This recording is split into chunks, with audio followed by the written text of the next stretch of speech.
Pokémon, the strongest trainer. Hello again, dear adventurers of the multiverse.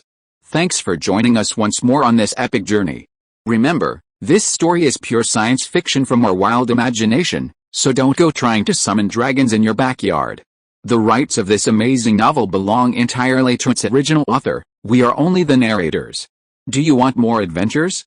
Show some love to our YouTube channel with a subscription and a like, and if you want exclusive content, our Patreon is waiting for you with open arms. Chapter 51 Mazhishi, Who Doubts His Life? Mazhishi stared dazedly at the now incapacitated naughty thunderbolt, his mouth slightly open, wanting to say something, but words wouldn't come out. Mr. Mazhishi, continue, Lu Feng said softly, looking at Mazhishi. Lu Feng's calm tone grated on Mazhishi's ears.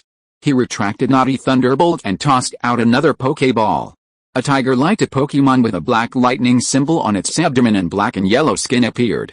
Electivus, Lu Feng looked at the Electivus before him, sensing its strength, and whispered. It was a gym-level Pokemon, likely one of Mazhishi's mainstays. Electivus, charge and use Frost Punch. Mazhishi looked at Lu Feng solemnly, giving Electivus a serious command. From the previous test, he knew Lu Feng wasn't as easy to deal with as he appeared, and he needed to show his true strength. A deep chill washed over Electivus, its right hand coated in frost. With a chilling, unstoppable momentum, it charged towards Swampert. Swampert, get out of the way, Lu Feng glanced at Electivus, his expression neutral. In an instant, just as Electivus reached Swampert, ready to unleash its chilling freeze punch, Swampert dodged to the right, narrowly missing Electivus. Electivus, keep using freeze punch. Mazhishi, sweat dripping from his face, continued to command Electivus. Hearing this, Electivus turned and leaped towards Swampert, hoping to use the speed of the fall to quickly approach him. Gazing at the incoming Electivus, Swampert repeatedly dodged, struggling to avoid its attacks. Swampert, use Tidal Tide to trap Electivus, Lu Feng pondered for a moment before speaking slowly. A surge of water energy transformed into a swirling cage, slowly enveloping Electivus. Then, Swampert, using his repulsive shield technique, intensified the vortex's attack, beginning to wear down Electivus's stamina. Arm hammer, Lu Feng commanded calmly. Electivus, break free. Mazhishi's expression changed slightly upon hearing Lu Feng's words, and he hurriedly addressed Electivus. But it was too late. This brief moment was enough to determine the outcome of the battle. Swampert, upon hearing this, swung his right hand with all his might, smashing Electivus out. Electivus's face wore a pained expression, evidently suffering significant damage. Follow him, and use the final stomp, Lu Feng's voice echoed again, leaving Electivus no chance. With a single stomp, Electivus's remaining stamina was completely depleted. Mazhishi looked at Swampert silently and silently retracted Electivus, his expression filled with solemnity. After all, Electivus had become his main Pokemon, yet it had still suffered a crushing defeat at the hands of Lu Feng, which had made him extremely wary of Lu Feng. Then, with a deep look at Lu Feng, Mazhishi dispatched his final Pokemon. An imposing Triple Magnetron appeared on the battlefield. Triple Magnetron, use triple attack, Mazhishi said in a deep voice, his eyes fixed on Swampert. 3 different rays of light flashed, paralyzing, burning, and freezing auras intertwined, forming a triangle that flew directly towards Swampert. The attack was so fast that it reached Swampert in the blink of an eye. Just as it was about to strike, Lu Feng's voice rang out again. Swampert, use Protect. As Lu Feng's voice fell, a protective force emerged from Swampert, directly blocking the attack. Swampert, look for an opportunity to use your hammer. Swampert's eyes flashed with intelligence as he silently observed Magneto's weakness. 3 minutes later, under Swampert's fierce attack, Magneto plummeted to the ground, incapacitated. The match is over. With all 3 of the Gym Master's Pokemon incapacitated, this gym tournament is won by Lu Feng from the Hoenn region. The referee, looking at the incapacitated Magneto, announced the result. Mazhishi slowly retracted Magneto, took out an orange badge, and solemnly handed it to Lu Feng. His expression was somewhat complicated as he said, "You're very strong. I'll look forward to our next battle." Lu Feng listened to Mazhishi's words, nodded slightly, and slowly accepted the orange badge, ding. Congratulations to the host for obtaining the orange badge. Reward, Hardstone, plus 1% World Fusion. Then, Lu Feng slowly walked towards the viewing platform, watching the battle between Masashi and Xiaozi with anticipation. Just as in the anime, Mashi saw that Ash's Pokémon was an unevolved Pikachu and couldn't help but laugh. He then sent out his own Raichu. However, unlike the original story, due to Lu Feng's special guidance, Ash, upon witnessing the terrifying 100,000-volt outburst of Raichu, remembered Lu Feng's words. He had Pikachu stab its tail into the ground, transforming it into a giant lightning rod, channeling all the current away. Taking advantage of Mashi and Raichu's moment of distraction, he pursued and defeated Mashi's Raichu with a series of lightning tail attacks. Seeing his Raichu defeated by an unevolved Pikachu, Mashi felt a profound shock and began to question his life. Later, with the help of Charmander, Ash defeated Mashi's Magnemite once again, taking the orange badge. Lu Feng, thanks to your advice. Otherwise, Pikachu and I would have been in trouble, Ash said to Lu Feng with gratitude after leaving the Vermilion Gym. He could sense that Masashi was incredibly powerful. If it weren't for Lu Feng's guidance, he wouldn't have figured out how to withstand the Raichu's terrifying electric attack. Lu Feng shook his head, his expression unfazed. This was the method Ash had come up with on his own in the original story. Even without his guidance, Ash would have figured it out after his failure. He simply skipped the process. Afterward, Lu Feng parted ways with Ash and the others briefly and headed towards the Pokémon Hobby Club. He wanted to use the machines there to experiment with his own energy cube formula. Chapter 52 Perfect Energy Cube. Vermilion City Pokémon Fan Club. As a large organization with presence throughout the Pokémon world, especially one that favors extravagant competitions, it's inevitable that it has machines for producing energy cubes. After explaining his purpose to the staff, Lu Feng was led into a small room. He gazed at the brand new berry mixer before him, slowly taking out the energy cube recipe awarded by the system, and carefully studying the key points. Through careful study, Lu Feng gradually gained a deeper understanding of energy cube production. Energy cubes utilize specific techniques and recipes to maximize the original effects of berries, allowing Pokémon to achieve greater power boosts under the same circumstances. Theoretically, any berry can be made into an energy cube, but the combination of different berry types affects the effectiveness of the energy cube, and even slight changes in the proportions can produce significant changes. The varying techniques used to produce the energy cube, the timing of the berry mixer, and the skill level of the craftsman can lead to unpredictable variations in the quality of the energy cube.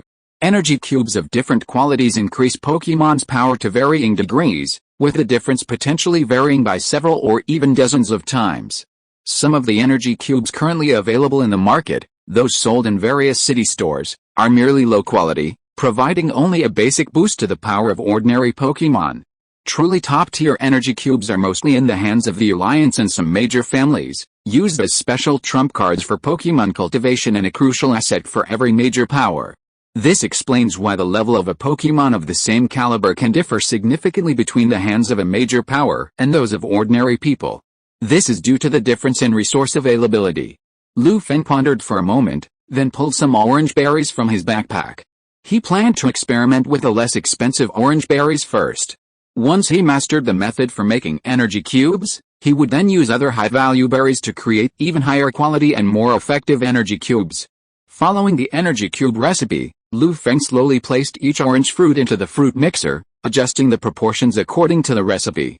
He gently pressed the button, silently calculating the time, and watching the changes before his eyes intently.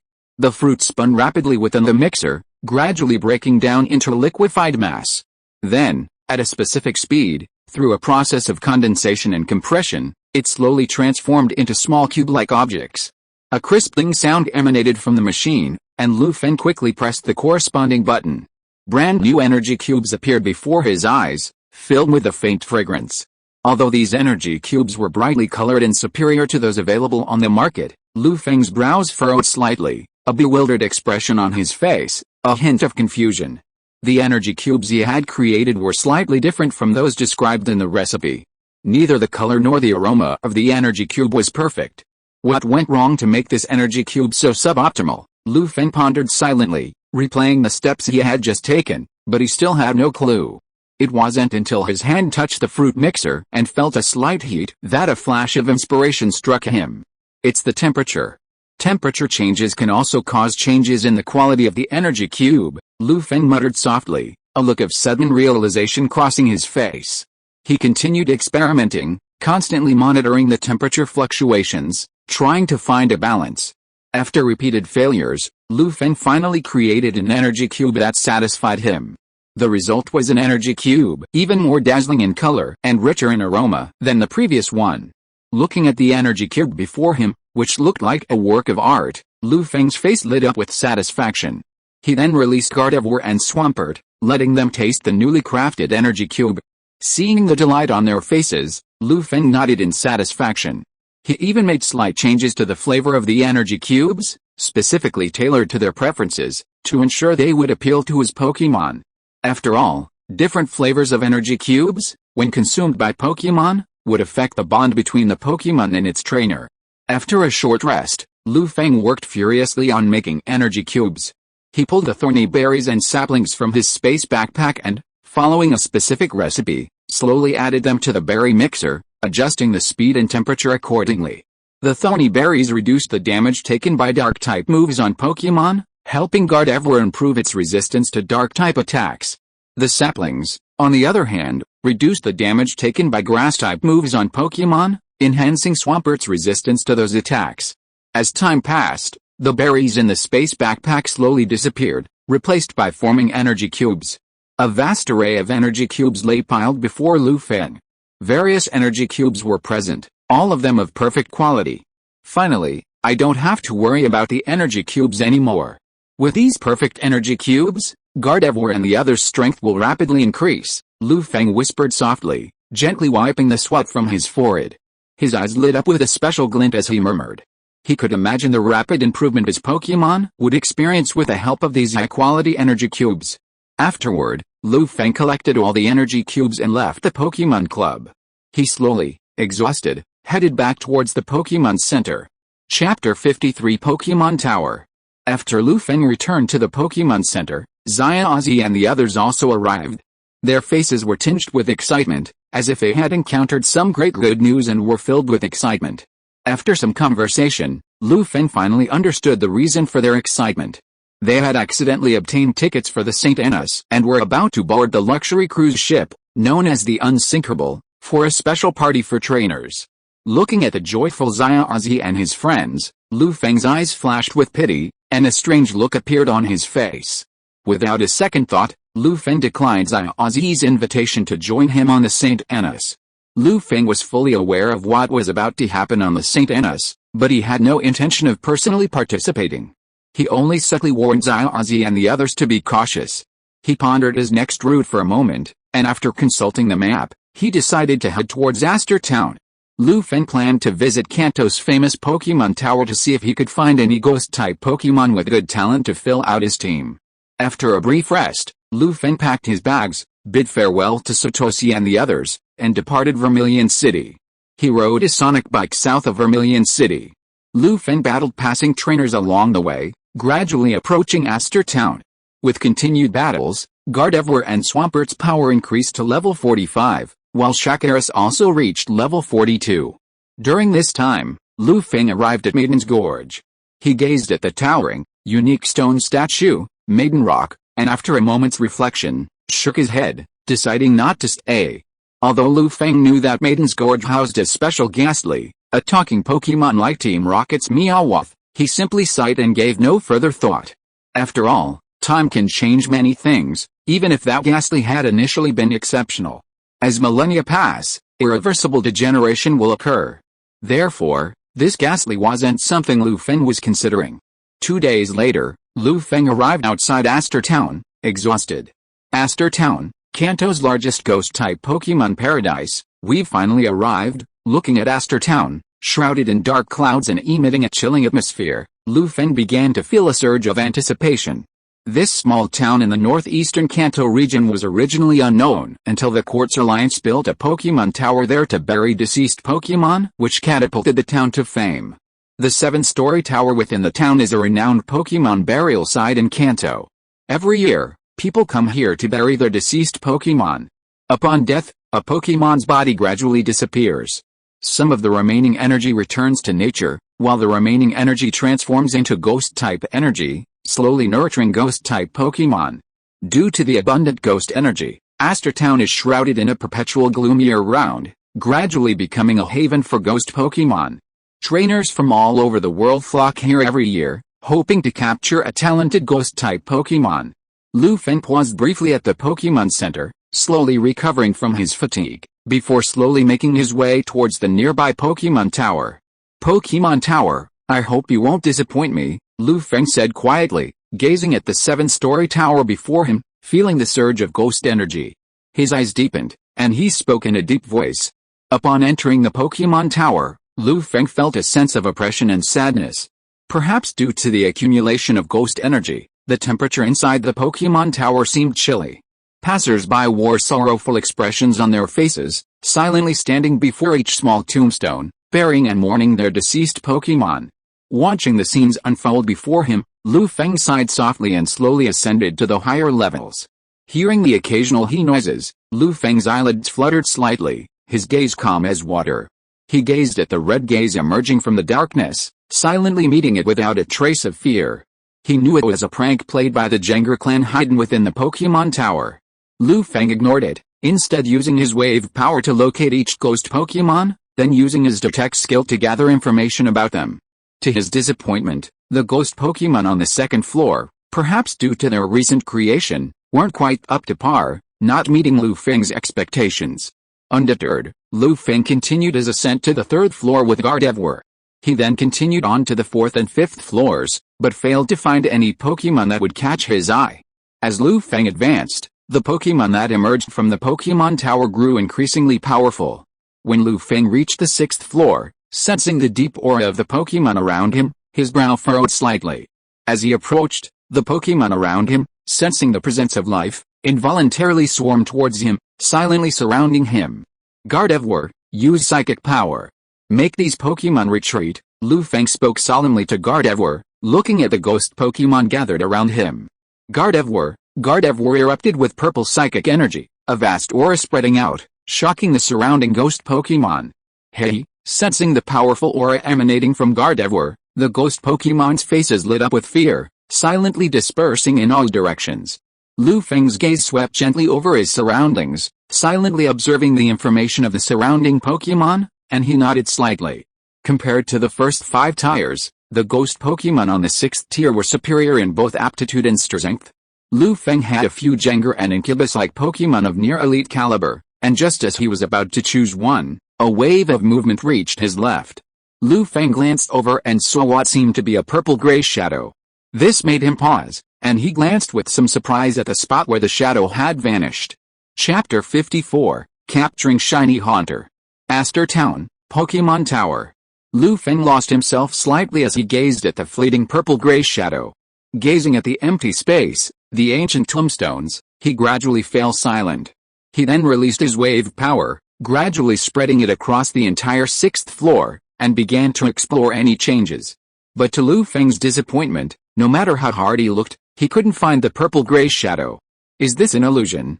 Feng asked hesitantly, turning his gaze to Gardevoir. Gardevoir shook its head, indicating it saw nothing. Feng shook his head and could only sigh softly.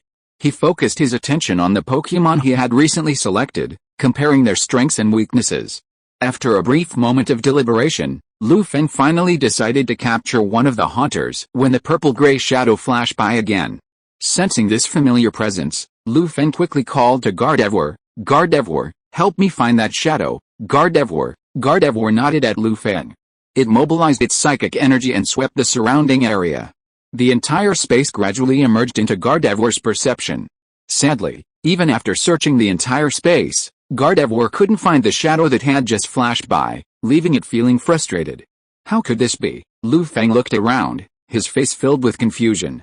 Why can't I find it? Unconvinced, Feng once again mobilized his wave power, meticulously exploring every corner. The surrounding wild Pokémon, sensing this presence, all took refuge in the shadows. Until a Jengar, panicked and tumbled into tombstone, Feng witnessed the scene before him, and his body began to tremble. Suddenly, a sudden realization dawned on him. He finally understood why he hadn't spotted the shadow. Because this was a Pokémon burial ground, Feng subconsciously avoided the tombstones when exploring, lest he disturb the Pokémon's resting place. Then, Lu Feng pondered for a moment, looking toward the tombstones, a look of apology on his face. Using his waveguide power, Lu Feng slowly scanned the tombstones, finally spotting the fleeting purple-gray shadow in a corner tombstone. "I found you." Lu Feng's eyes flashed with a cold glint as he gazed at the corner tombstone and said coldly. "Gardevoir, use telekinesis to force that Pokémon out. Be careful not to damage the tombstones here." As Lu Feng finished speaking, a faint light flashed from Gardevoir, shimmering purple. It then used a telekinetic technique directly on the corner tombstone. The shadow reappeared, floating up from the tombstone. It was a shiny Haunter. Looking at the Haunter before him, Lu Feng cast his detect skill without a second thought, and relevant information gradually appeared before his eyes. Name, Haunter, shiny, gender, female, sign, type, ghost plus poison, ability, levitate. Pokémon with this ability are immune to ground-type moves, except Sand Splash and Thousand Arrows, and are unaffected by Sand Cave's ability and status changes like Poison Spikes, Scatter Spikes, Sticky Web, and Field-type effects. Shiny trait, increases the damage of Poison-type skills by 50%. Classification, Gas-type Pokémon, level 39. Qualification, Champion. Abilities, Shadow Punch, Black Gaze, Night Stalker. After carefully examining Haunter's information, Lu Feng's eyes grew even more intense, his face filled with desire. Gardevoir, use 100,000 volts. Lu Feng stared intently at the Haunter before him and spoke to Gardevoir in a deep voice. He chose not to allow Gardevoir to use its own type of moves, because no matter how you look at it, Ghost plus Poison stats completely outmatched Gardevoir's Psychic plus Fairy. Upon hearing this, Gardevoir slowly levitated, a blazing flash of lightning suddenly appearing on its body. With a rumble of thunder, a bolt of lightning with incredible power plummeted from the sky, striking Haunter. Haunter stared at the mighty golden lightning, a ray of light emanating from its body, blocking the incoming lightning. "Hold on," Lu Feng muttered to himself, taking in the scene before him. "Gardevoir, keep charging and use Thunder Punch." Lu Feng pondered for a moment, then spoke slowly. Gardevoir suddenly spun and leaped towards Haunter's location, using its copied levitation ability to rapidly approach Haunter. In an instant, it grasped the electric energy in its hand and launched a direct punch. The fist blazed brightly, streaked with golden lightning. Under the impact of the lightning punch, Haunter, originally composed of gas, gradually dissipated, a drooping expression on his face. A trace of pain flashed across Haunter's face. A dark purple energy ball condensed in his right hand and hurled it rapidly towards Gardevoir. Although Gardevoir continuously dodged, it was still accidentally hit by part of the shadow ball. The ghostly energy, like a maggot on its tarsal bones, entangled Gardevoir, causing it to suffer severe damage. "Gardevoir, another 100,000 volts," Lu Feng whispered with a gloomy expression. Gardevoir steadied itself, exhaled, and used 100,000 volts again. Hey! Haunter sensed the incoming attack and used his defensive skills again, but it was ineffective. The golden lightning struck directly at it. Under this fierce attack, Haunter's body continued to struggle, but the intensity of the struggle gradually decreased. Seeing this, Lu Feng quickly threw an Ultra Ball towards Haunter's position. With a flash of blazing red light, Haunter's figure disappeared. After a moment, the Ultra Ball returned to calm, and Lu Feng bent down to pick it up. "Huh? The fourth Pokémon? Finally captured." Lu Feng sighed silently, then released Haunter and used Viridian's power to help Haunter and Gardevoir recover from their injuries. Seeing that the purpose of his trip had been successfully achieved, Lu Feng turned and walked towards the stairs. But before he could leave, a strange sound in his ears made him stop in his tracks. Lu Feng looked in the direction of the sound, with an expression of astonishment on his face. His eyes were fixed on a dim direction, which was the 7th floor of the Pokémon Tower. If you are listening to this novel on a channel other than Fanfic World, it means it was downloaded and re-uploaded without effort. We warmly invite you to visit our channel, Fanfic World. There you will find the original version of this story and many other novels of various genres. We look forward to seeing you dive into a world of incredible novels. Chapter 55, Team Rocket appears. On the 7th floor of the Pokémon Tower, ghostly energy was incredibly dense, permeating every corner of the space and causing the temperature to plummet to freezing. Strangely, however, the surroundings were completely silent, devoid of any sound. The wild Pokémon seemed to have vanished. In the center of the 7th floor, several human figures emerged, seemingly engaged in a fierce argument. Several men dressed in black, with large R's emblazoned on their chests, stared at an elderly man before them, their faces icy. Dr. Fuji, you've given us such a hard time finding you, a fiery-haired Team Rocket member sneered, glaring at the gray-haired, bespectacled elder before him. What the hell do you want? I've already left Team Rocket, old man Fuji, his face turning pale as he watched the 3 Team Rocket members surrounding him, shouted in a loud voice. Hey, you're already in Team Rocket and you're still thinking about leaving? Do you think you can? The experiment on Niijima isn't finished yet. Do you think you can leave like this? Boss misses you dearly. He even specifically told us to bring you back, another bloated Team Rocket leader shouted, a look of disdain flashing across his face. Dr. Fuji, boss has already said he will forgive you if you can return and complete the remaining experiments. Otherwise, don't blame us for being rude. The last female Team Rocket member stared at Elder Fuji with a cold, indifferent expression. I'm not going back, and that experiment is absolutely impossible to continue. You have no idea how dangerous that Pokémon is. Elder Fuji's face shifted as he listened to the 3 men's words, and he retorted passionately. Humph. That's not up to you, the red-haired Team Rocket member said angrily, seeing Elder Fuji's reluctance. Abo Snake, you spined. The red-haired Team Rocket member's voice rang out, and an abo snake sprang out from the darkness, wrapping itself around Old Man Fuji and binding him tightly. Feeling the restraints, Old Man Fuji's breathing became difficult, and he felt suffocating, nearly falling into unconsciousness. The 3 Team Rocket members watched the scene unfold, a smile on their faces. They were about to take the traitor's Old Man Fuji away and return to Niijima base to be handled by higher-ups. But before they could reach Old Man Fuji, a flash of purple energy flashed from Abo Snake's body. His face was filled with pain, and he slowly let go of him. As they watched, Dr. Fuji levitated into the air and drifted towards the stairs. Who are you? How dare you interfere in Team Rocket's affairs? The 3 Team Rocket members, seeing the sudden turn of events, felt a flicker of anxiety on their faces, and shouted angrily. Tada, tada. Footsteps echoed, and a figure slowly emerged from the stairwell, a young man slowly emerging from the darkness. Since when has Team Rocket fallen to the point of bullying the elderly? Feng looked at Team Rocket before him, then at the unconscious Old Man Fuji on the ground, and couldn't help but sneer at them. Having captured Shining Haunter, Feng had just about left when he heard intermittent voices emanating from the 7th floor, his mind wandering. After a brief moment of reflection, Feng couldn't suppress his curiosity, so he went to the 7th floor.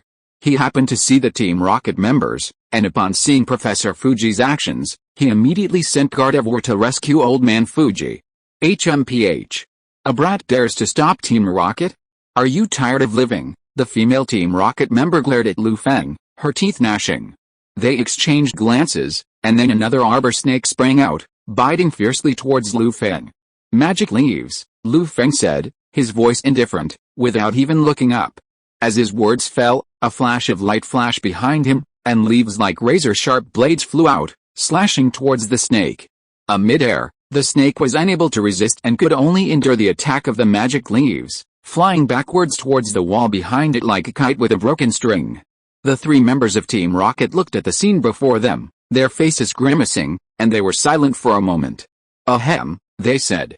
Then, the unconscious Old Man Fuji slowly awoke. He looked at the scene before him, stunned.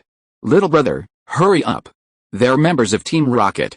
Go inform Miss Junsha. After a few seconds, Old Man Fuji recovered and shouted to Feng. Although he didn't know who Feng was, he knew he wasn't from Team Rocket. To prevent Feng from being harmed by Team Rocket, Old Man Fuji had no choice but to tell him to leave quickly and fetch Miss Junsha from Aster Town. Only then would there be a glimmer of hope. Feng looked at Old Man Fuji, shook his head gently, and whispered, Don't worry, old man. I have my own plans, HMPH. You meddling brat, you brought this upon yourself. The 3 members of Team Rocket, observing Feng's composure, tossed their Pokeballs with sullen expressions, intending to team up and take him down. Then, several brilliant flashes of red light flashed, and Arbor, Vash, and Zbat appeared.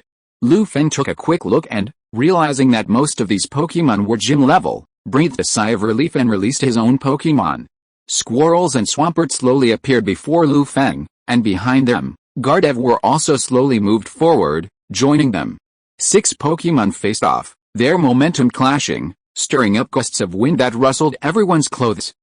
Feng didn't send Haunter into battle, instead hiding himself around him to prevent the opposing rockets from sending out their Pokémon and attacking him from behind. At that moment, the air was thick with the scent of gunpowder, and a great battle was about to begin. P.S. This plot is adapted from Pokémon Origins, as well as some anime and game plots.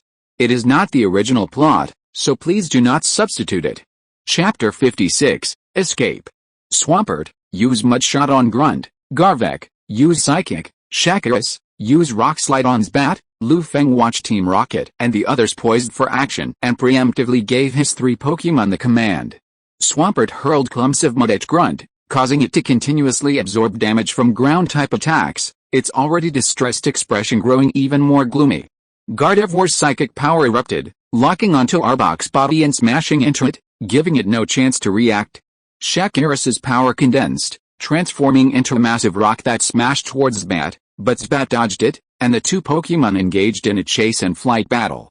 The 3 Team Rocket members, caught off guard by Feng's attack, suddenly realized what was happening, their faces filled with anger as they stared at him with grief and indignation. You unsportsmanlike brat, Gazelle, use Sludge Attack. Arbok, crush it. Crobat, use Drain. Team Rocket commanded the Pokémon to counterattack Feng, each unleashing their own unique moves in an attempt to defeat Feng's 3 Pokémon. As their voices sank, Gazelle began to spew plumes of black smoke, coalescing into streams of toxic sludge, which they hurled towards Swampert. Swampert dodged repeatedly, but was still accidentally smeared by the splattered sludge. A trace of pain crossed his face, accompanied by a slight corrosiveness. Arbok, its maw gaping, lunged towards Gardevoir, its dense dark energy permeating the air as if to crush it. Gardevoir, watching Arbok's form, repeatedly used Teleport to evade the attack and counterattack with Telekinesis and other attacks. Zbat's attack landed directly on Shakiris, drawing strength from it and restoring its own lost stamina. Shakiris roared continuously, using Rock Slide on Zbat. The 2 Pokémon engaged in a stalemate. Feng watched the scene unfold, sweat dripping down his face, his expression growing increasingly serious. After all, commanding 3 Pokémon simultaneously was a significant challenge for him. Without the aid of wave power, Feng would have been unable to manage it all. Feng pondered for a moment, his decision instantly forming.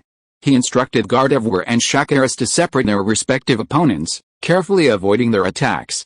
His gaze fell on Swampert, and he silently chanted, Mega Evolution. The keystone he wore suddenly radiated a brilliant light, and Swampert also glowed a dazzling white. Driven by the bond, Swampert entered its Mega Evolution state. This Swampert's Mega Stone was obtained during the previous Dragonite incident. Feng deliberated for a long time before ultimately choosing Swampert's Mega Stone. After all, Shakiris hadn't evolved yet, so the Mega Stone wouldn't be needed at the moment. The 3 Team Rocket members looked at Swampert, dismissing it as simply evolving during the battle, and dismissed it as nothing more. But Elder Fuji, standing nearby, saw it differently. Watching Swampert's transformation, he suddenly remembered something he'd read in an ancient journal. He couldn't help but glance at Feng, his face filled with profound meaning. Swampert, use Raindrop, Feng said calmly, observing the tense battle. As his voice trailed off, the entire 7th floor began to grow humid. The moisture gradually condensed, and a patter of raindrops began to fall. Double gas, use Poison, the red-haired Team Rocket member said indifferently, his expression rather arrogant. Get out of the way, then charge in and use Stomp. Feng's face remained calm as he slowly issued the corresponding orders. Just as Vash's attack was about to land on Swampert, Swampert dodged the blow and sprinted towards Vash. Then, using Stomp, it landed directly on Vash, dealing massive damage and causing it to stagger. How is this possible? How could this Pokémon's speed increase so much? The red-haired Team Rocket member stared in disbelief, his face filled with confusion. Mega Swampert's ability is to swim effortlessly, and its speed increases significantly in rainy conditions. Swampert, use the final mud shot to finish it off. Feng didn't respond, only issuing the cold order. Then, under Swampert's fierce attack, Vash fell to the ground, unable to fight. Feng looked at the incapacitated gas, then turned his gaze towards Zbat and slowly addressed Swampert. Swampert, use Rockfall on Zbat and knock it down. Leveraging its speed advantage, The rockfall landed before Zbat could react, slamming into it. Shakira seized the opportunity and used Rock Slide for a finishing blow. Finally, only Arbok remained. Lu Feng glanced at it calmly and whispered, "Use our full-strength hammer." Swampert leaped up, appearing directly around Arbok. As Arbok stared in terror, it unleashed a powerful hammerfall, draining all of its stamina. The three-team Rocket Pokémon stared in disbelief at the incapacitated Pokémon before them. They had never imagined that all the Pokémon would fall in just a few moments. "Damn you brat," the female Team Rocket member gave Lu Feng a look of resentment, filled with discontent. Gardevoir, Lu Feng glanced at the three Team Rocket members before him, about to have Gardevoir hypnotize them all. But before Gardevoir could act, the bloated little leader threw a smoke bomb. Instantly, thick smoke filled the air, partially obscuring the area. Taking advantage of Lu Feng's inability to react, he fled with the other two and their Pokémon. "Ahem, I was a bit careless." Lu Feng waved away the smoke with his hand, coughed, and said in frustration. By then, the Team Rocket members had vanished, leaving only an empty space. "Little brother, thank you so much for your help. My home is nearby. Why don't you come over?" Old Fuji, watching Lu Feng's back, made a decision in his mind and extended an invitation. Lu Feng stared at Old Fuji's face, but before he could respond, a system notification rang in his ears. Ding. "Congratulations to the host for obtaining the elite mission. The invitation from Old Man Fuji. Task requirements: go to Old Man Fuji's home and obtain relevant information. Task time limit: 12 hours. Task reward: Old Man Fuji's collection. Failure penalty: this mission is a prelude to legendary mission. If it is not completed, the possibility of starting the next mission will be lost." Lu Feng slowly came back to his senses, and then nodded to Old Man Fuji. Chapter 57 Charizard X Mega Evolution Stone. Lu Feng followed Old Man Fuji, slowly exiting the Pokémon Tower and heading towards his home. 10 minutes later, Lu Feng followed Old Man Fuji to a two-story Western-style house located on the north edge of Aster Town. The exterior was strikingly retro, exuding an air of elegance. But when Old Man Fuji opened the door and took in the situation inside, a look of anger crossed his face. The room was in disarray, everything had been rummaged through, and various items were scattered haphazardly across the floor. It looked as if thieves had been involved, leaving it in a state of disarray. This, Lu Feng paused, speechless, at the scene before him. Old Man Fuji, his face filled with anxiety, surveyed his devastated home, and hurried up to the second floor. Seeing Old Man Fuji's eagerness, Lu Feng quickly followed him upstairs.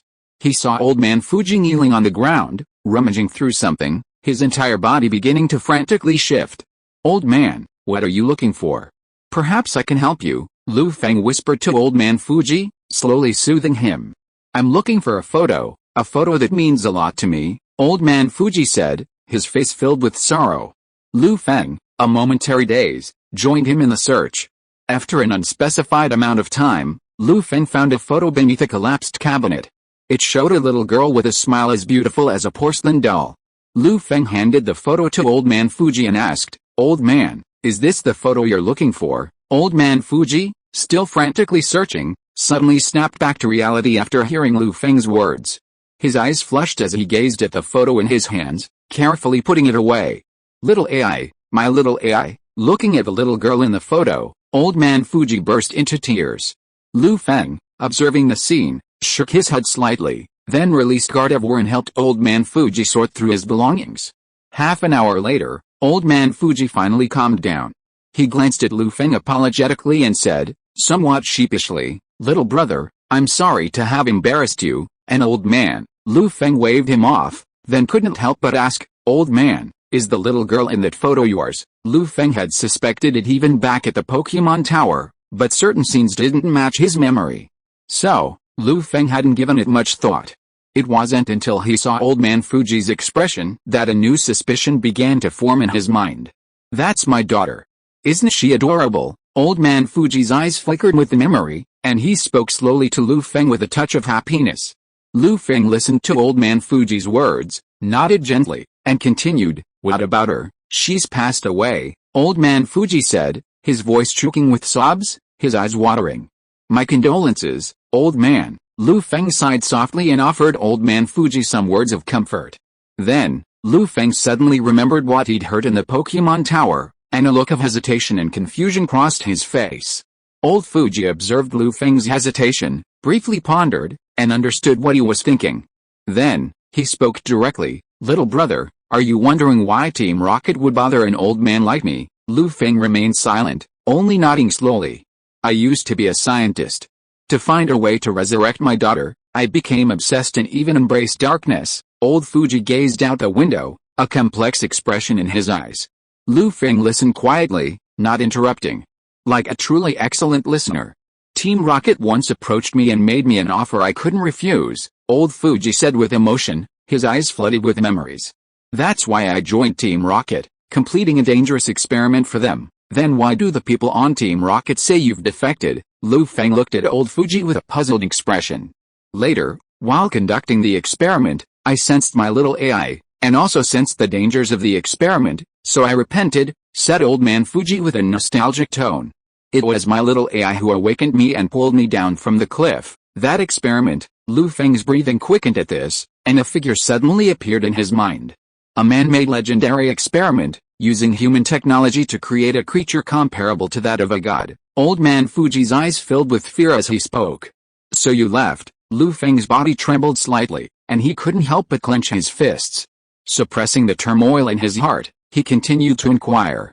"To prevent the birth of that dangerous Pokémon, I fled Team Rocket and took all the research data with me," Old Man Fuji continued, his face filled with bitterness. "But I didn't expect Team Rocket to come back. Perhaps this house is their masterpiece, so that's how it is." Lu Feng was slightly distracted after hearing this. As Old Man Fuji finished recounting all the information, the system's voice quietly began to sound. "Ding. Congratulations to the host for completing the mission and receiving a gift from Old Man Fuji. Subsequent missions will become available at a specific time. Brother, it's all thanks to you. If it weren't for you, I might have been taken back by Team Rocket again." Suddenly, Old Man Fuji returned to the house, took out a wooden box, and slowly spoke to Lu Feng. "Consider the contents of this box my thank you gift." Lu Feng, observing Old Man Fuji's expectant expression, slowly opened the somewhat ancient box. 2 stones, emitting a 5-colored glow, lay quietly inside. Lu Feng carefully examined them for a moment, a look of shock on his face. This was actually Charizard's Mega Evolution Stone. Judging by its color and shape, it must be Charizard X's Mega Evolution Stone. "Old man, this..." Lu Feng stared at Old Man Fuji in amazement, his lips moving slightly. He was about to say something, but the words faltered. After all, it would be a lie to say something. Lu Feng had been searching for the Mega Evolution Stone. "Young man, take it. I saw your Swampert already unleashing its ancient power, and I imagine you'll need it, so please don't refuse," Old Man Fuji said affably, yet with a firmness that brooked no refusal. Lu Feng could only solemnly accept the Mega Evolution Stone. "What is this?" Lu Feng asked, his gaze falling on another object in the box. It was an ordinary doll, but Lu Feng had a feeling he might need it someday. "It's a gift from Zio AI, so please accept it," Old Man Fuji said with a touch of sadness, his voice trembling slightly. Lu Feng trembled slightly at these words, and then carefully put it away. The image of Old Man Fuji here is a mix of the character from the Origin anime, Dr. Fuji from the anime, and some plot points from the game. If you don't like it, please spare me the effort. Chapter 58 The Sinking of the Saint N. Lu Feng put the doll into the space backpack and put it away properly. Before he could say anything else, the cold mechanical voice of the system suddenly rang out, catching Lu Feng off guard. "World announcement. Congratulations to player 3321 for completing the Rocket Team's exclusive mission and seizing the valuable machine from the St. Annas. This is hereby announced. World announcement. Congratulations to player 3321 for completing the Rocket Team's exclusive mission and seizing the valuable machine from the St. Annas. This is hereby announced. World announcement. Congratulations to player 3321 for completing the Rocket Team's exclusive mission and seizing the valuable machine from the St. Annas. This is hereby announced." Listening to the system prompt sound coming from his ears, Lu Feng's heart seemed to be in turmoil, and he couldn't calm down for a long time. Then, Lu Feng said goodbye to Old Man Fuji and left his small house in a hurry. Old Man Fuji seemed to see Lu Feng's absent-minded look, knowing that something must have happened to him, so he didn't say anything to keep him Watching Lu Feng's receding figure, old man Fuji turned around, packed his belongings, and prepared to leave the Kanto region. He knew Team Rocket would not give up, and to prevent a comeback, he had no choice but to resort to this desperate measure. Lu Feng spent a few minutes in a quiet park, letting Gardevoir help him keep watch. Then he opened the player forum and quickly browsed through it, searching for the information he wanted. At this moment, the entire player forum was also set off by the recent world announcement. Countless players left messages, trying to figure out who the player was. Fuck, another great player who's causing a worldwide outcry. When will it be our turn to stand up again? Does anyone recognize this great player 3321? What on earth did he do? And what about that Team Rocket exclusive mission? That 3321 is that Hito grandson from Fuso. So pretty. To complete the mission, he actually sank the St. Anus. If it weren't for my water-type Pokémon, I'd have been nearly killed. Damn it, Ero, you almost got me killed. Don't let me see you again, FCKU, bitch. Are you going to kill me? Smack, yo. Hello, Ito-kun, you've brought honor to Fuso. Lu Feng carefully read the comments of these players and finally figured out the whole story. It turned out that a Fuso player named Ito joined Team Rocket and, in order to complete the mission and seize the machinery on the St. Anus, designed to sink the St. Anus. Lu Feng couldn't help but sigh at the thought. No matter which version of the story, the supposedly unsinkable St. Anu was bound to sink. Just like a certain mainland Pokémon, no matter the Pokémon universe, it couldn't escape the awkwardness of being unable to fly. Even a battle with a god required silent walking for a long distance. It was truly heartbreaking and moving. Elsewhere, on a small island far from Vermilion City, a group of men in black, dressed in Team Rocket uniforms, looked upon the intact machine with delight. This machine was the one they had looted from the St. Anu, a precious vessel they had even sunk. Just then, the communicator of the leading Team Rocket leader began to ring slowly. He glanced at the label on the communicator, a look of respect on his face, and quickly picked up the call. "How is it going?" A deep voice rang from the other end. Its tone tinged with the authority of a superior. "Boss, we've got the machine from the St. Anun," the Team Rocket leader replied somewhat stiffly, a look of nervousness on his face. "Very good, you didn't disappoint me," the deep, rich voice echoed again, a tone of affirmation and praise. "Boss, but," the Team Rocket leader seemed to have remembered something, and hesitated to speak. The voice on the other end of the communicator suddenly felt a bad premonition as he listened to the Team Rocket leader's words, and waited quietly for the next words. "But there was an unexpected incident in the Aster Town operation, and we weren't able to bring Dr. Fuji back," the Team Rocket leader gritted his teeth and spoke directly.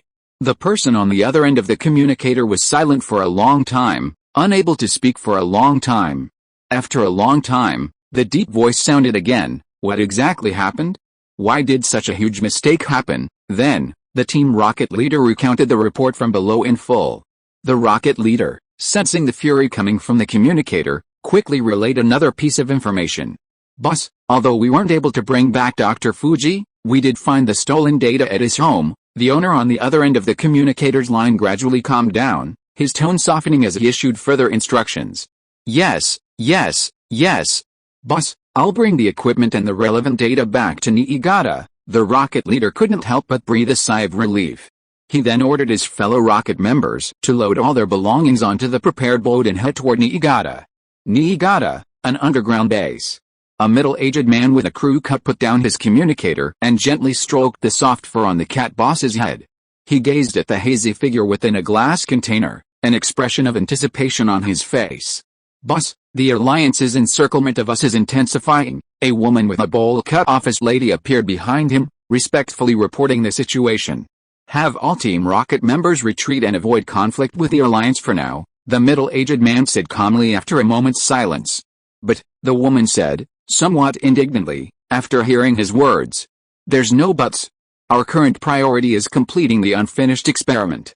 As long as we can create it, everything will be worth it," the middle-aged man interrupted her, shaking his head. As he spoke, he gazed at the Pokémon in the glass container, his face filled with enthusiasm. Chapter 59 Encountering a Superpower Girl. Lu Feng silently closed the player forum and headed to the friendship store, where he went on a shopping spree to ensure he had enough supplies to last him until Golden City. He rode his Sonic bike straight from the west of Aster Town, passing Route 8, and continued on his way. Along the way, he received numerous battle invitations from traveling trainers, and Lu Feng accepted none of them. Through these battles, Lu Feng began to develop rapport with Haunter, cultivating their rapport and strengthening their bond. What troubled Lu Feng was that, out of habit, Haunter would instinctively approach battles from the perspective of a wild Pokémon, forcing Lu Feng to patiently correct it over and over again. Gradually, as the bond strengthened and the coordination became more familiar, Haunter gradually adapted to Lu Feng's fighting style and began to catch up. Meanwhile, Lu Feng used his own perfect-grade energy cubes to continuously strengthen Haunter's foundation, slightly addressing its weaknesses. Lu Feng was thankful that Haunter hadn't yet evolved into Jengar, meaning its potential was still being tapped and not fully formed. With the next evolution, a life transformation leap, it would surely mitigate some of its shortcomings and allow it to achieve a quantum leap in progress. Lu Feng pitched his tent in an open space on Route 8 and took a short break. Days of fighting had already worn down his spirits, leaving him feeling rather down. But the results were promising. Haunter had successfully reached level 41 and learned several other special-type moves, catching up with the other 3 Pokémon Lu Feng had in his possession. Haunter sensed the change in its own strength and rolled up a ghost-type energy cube with its long tongue, a delighted expression on its face. Lu Feng observed the scene before him, a faint smile on his face, as he began to think about his next training plan. Haunter's base stats excelled in special attack, favoring special transformations over physical moves. Lu Feng used his detect skill to glance at Haunter's moves and nodded thoughtfully. After careful consideration, Lu Feng decided that Haunter should focus on learning new moves, such as Dark Wave, Dream Eater, and Lick. This would increase its attack range and provide effective countermeasures against Pokémon with psychic abilities. Under the solitude of the night, the campfire flickered. After a brief conversation with Haunter, Lu Feng drifted off to sleep.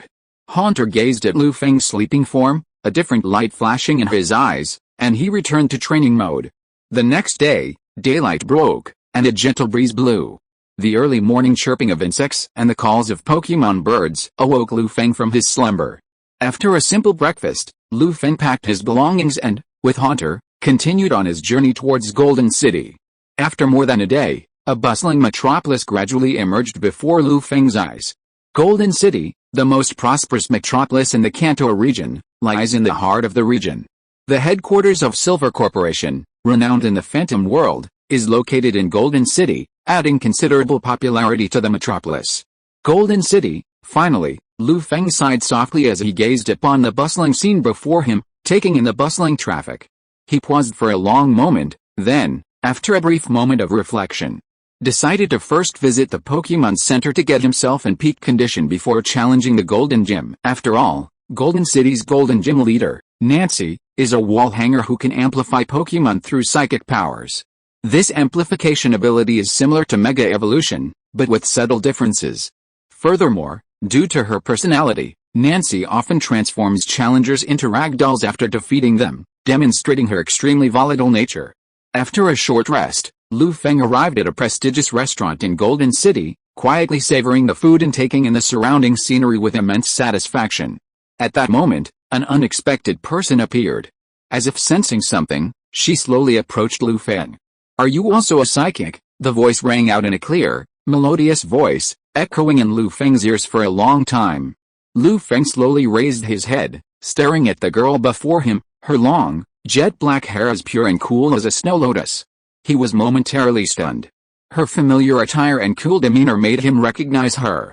This girl was Nancy, the psychic girl from Jinhuang City. Lu Feng shook his head and said silently, "I'm not a psychic, I'd say I have special abilities." Nancy nodded, sensing the vibrations emanating from Lu Feng. It was indeed somewhat different from her own abilities. As a natural psychic, Nancy felt a sense of loneliness and longed to find a companion like her. Unfortunately, those with special abilities were few and far between in the Kanto region. There was a Ryudo, a Sakuki, and a half Satoshi who hadn't awakened his wave power. So, after sensing the fluctuations of Lu Feng's special ability, the aloof Nancy acted like this. Then, Nancy invited Lu Feng to follow her to the Golden Gym to discuss their special abilities. Lu Feng was silent for a moment, then shook his head slightly and said, "I'll go to the Golden Gym, but not now. The next time I enter the Golden Gym, It will be my challenge to you, Gym Battle, Nancy asked hesitantly, a sudden realization dawning on her as she watched Lu Feng's expression. Then, a flicker of emotion crossed her calm face, and she said in a cold voice, "Okay. Then I'll be at the Golden Gym, awaiting your challenge." With that, she turned and left without stopping. Watching Nancy's retreating figure, Lu Feng's eyes gleamed. He had never imagined that, just while eating, he would encounter the renowned Esper girl. One can only say that things are unpredictable. Afterwards, Lu Feng slowly returned to the Pokémon Center and began to recuperate and prepare for tomorrow's gym competition. Chapter 60, Battle Against the Golden Gym. Dawn broke through the darkness, and a new day began. Lu Feng stepped out of the Pokémon Center and slowly walked towards the Golden Gym. At that moment, the Golden Gym had only a few trainers lining up outside, seemingly deserted. Compared to the more prestigious gyms, its popularity was a stark contrast. But upon reflection, Lu Feng came to understand. After all, the name of Golden Gym leader Nancy was renowned throughout the Kanto region. Her past deeds had deterred countless trainers, who had avoided Golden City and sought out lower-tier gyms instead. Meanwhile, the trainers who resolutely challenged the Golden Gym showed immense confidence in their abilities. Lu Feng stood at the back of the group, watching the 5 challengers ahead of him, and slowly waited. As time passed, the challengers ahead of him entered the gym one after another, but sadly, none of them managed to emerge. Lu Feng looked at the scene, shook his head slightly, and walked straight in. The gym was sparsely populated, somewhat empty and desolate. Following the guidance of the staff, Lu Feng entered a dimly lit battle hall. Nancy sat upright in a chair, quietly watching him. After a long pause, she spoke softly, "You've finally come. My psychic powers predicted your arrival today." A smile flashed across Lu Feng's face, and he said calmly to Nancy, "As promised, I'll challenge you." Nancy nodded silently and gestured for the staff to read out the rules. After the staff finished, she tossed her Pokeball. A graceful, kitten-like Tsunobi appeared on the battlefield, its purple eyes radiating an unknown mystery that captivated the viewer. Glancing at the Tsunobi before him, Lu Feng pondered for a moment before tossing his Haunter Pokeball. A sharp sound echoed, and Haunter slowly emerged. Its purple-gray body was shrouded in wisps of mist, and its eyes glowed with a strange light as it stared intently at Solev. "Haunter, use Shadow Ball to greet them," Lu Feng commanded calmly, giving Haunter the relevant instructions. Haunter's face flashed with a strange smile, and a purple-black ball of light condensed in his hand. With a devilish laugh, he shot it towards Solev's position. Seeing the shadow ball coming towards him, Solev remained calm. Instead of panicking, it gently leaped to the right, easily dodging the attack. Nini watched the battle quietly, not issuing any instructions to Solev, as if she were a spectator, completely unperturbed. Lu Feng observed Nancy's expression, then carefully examined Solev. He noticed something and couldn't help but mutter to himself, "Telepathy." Just then, the ruby on Solev's head shone faintly, gleaming with a dazzling light. A formidable telekinetic force surged towards Haunter's position. "Take it. Use tooth for tooth." Haunter, upon hearing this, forcibly withstood the telekinetic attack, a trace of pain crossing his face. While psychic moves aren't particularly effective against ghost types, they have a doubled effect on poison types. Therefore, telekinetic moves can still inflict significant damage on Haunter. The fog surrounding Haunter thickened, and Ghost's power gradually gathered. Haunter broke free from the telekinetic restraints and unleashed tooth for tooth, gathering a dark glow and striking back at Solev. Solev leaped and leaped, attempting to dodge Haunter's attacks, but Haunter, lurking in the shadows, was no match for its speed.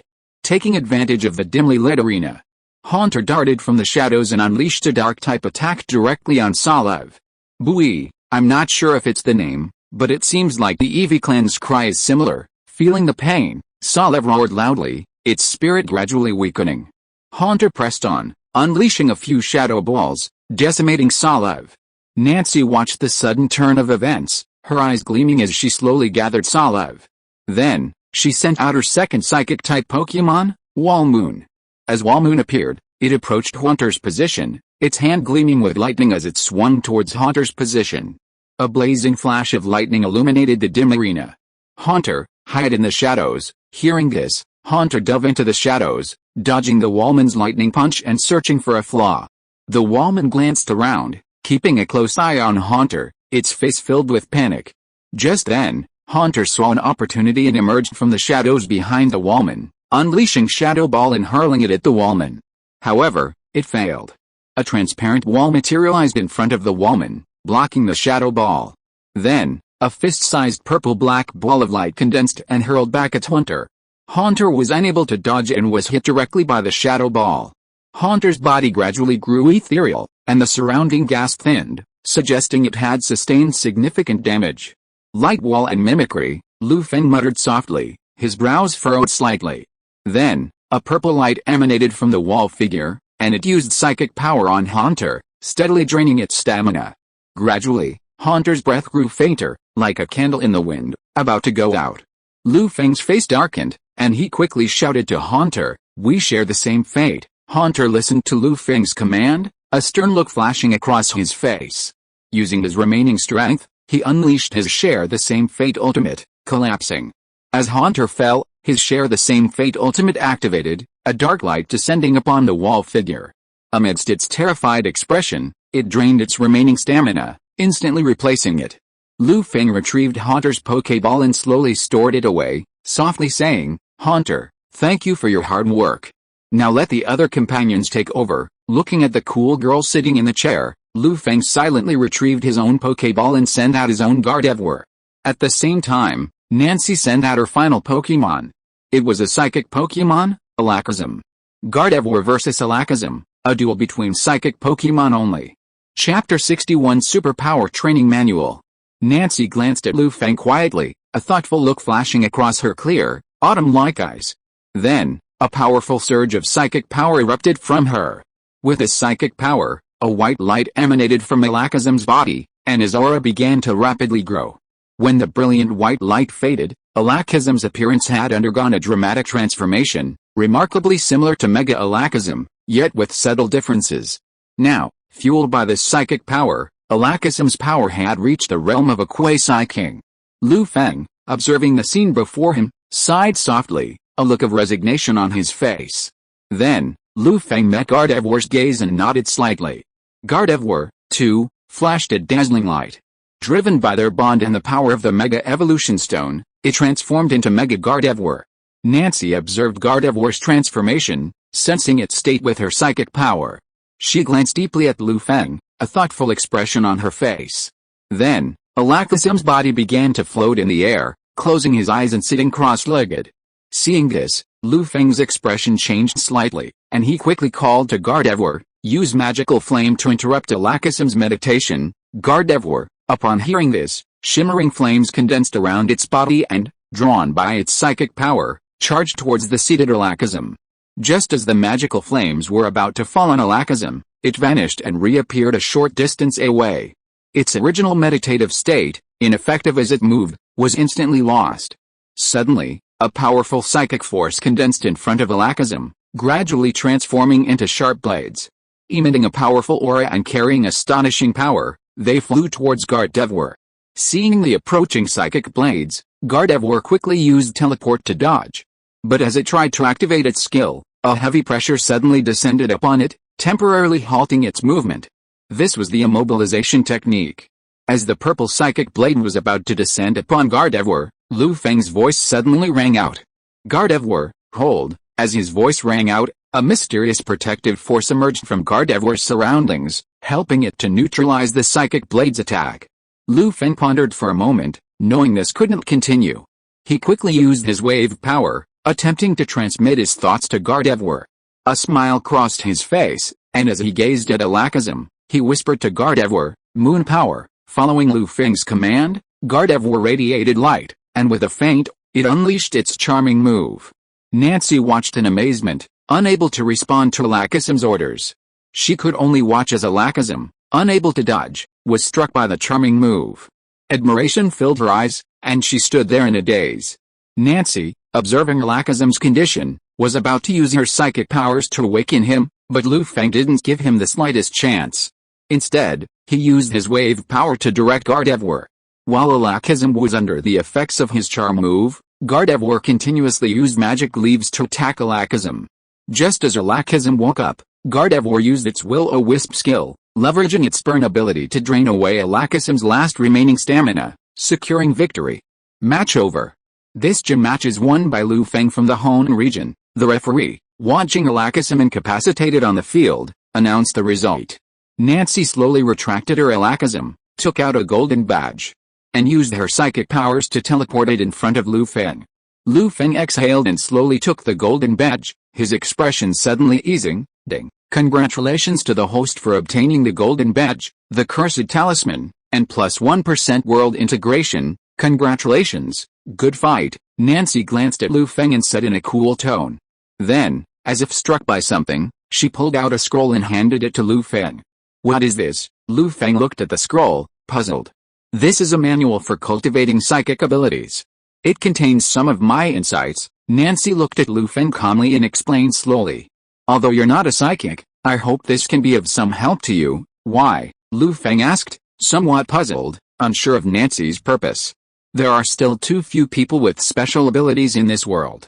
I hope one day you can stand with me. Nancy's eyes flickered with anticipation as she spoke softly to Lu Feng. Lu Feng was deeply moved by Nancy's words and expressed his sincere gratitude.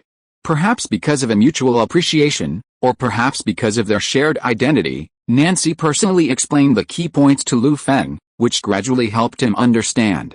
3 hours later, Lu Feng emerged from the Golden Gym and slowly made his way towards the Pokémon Center.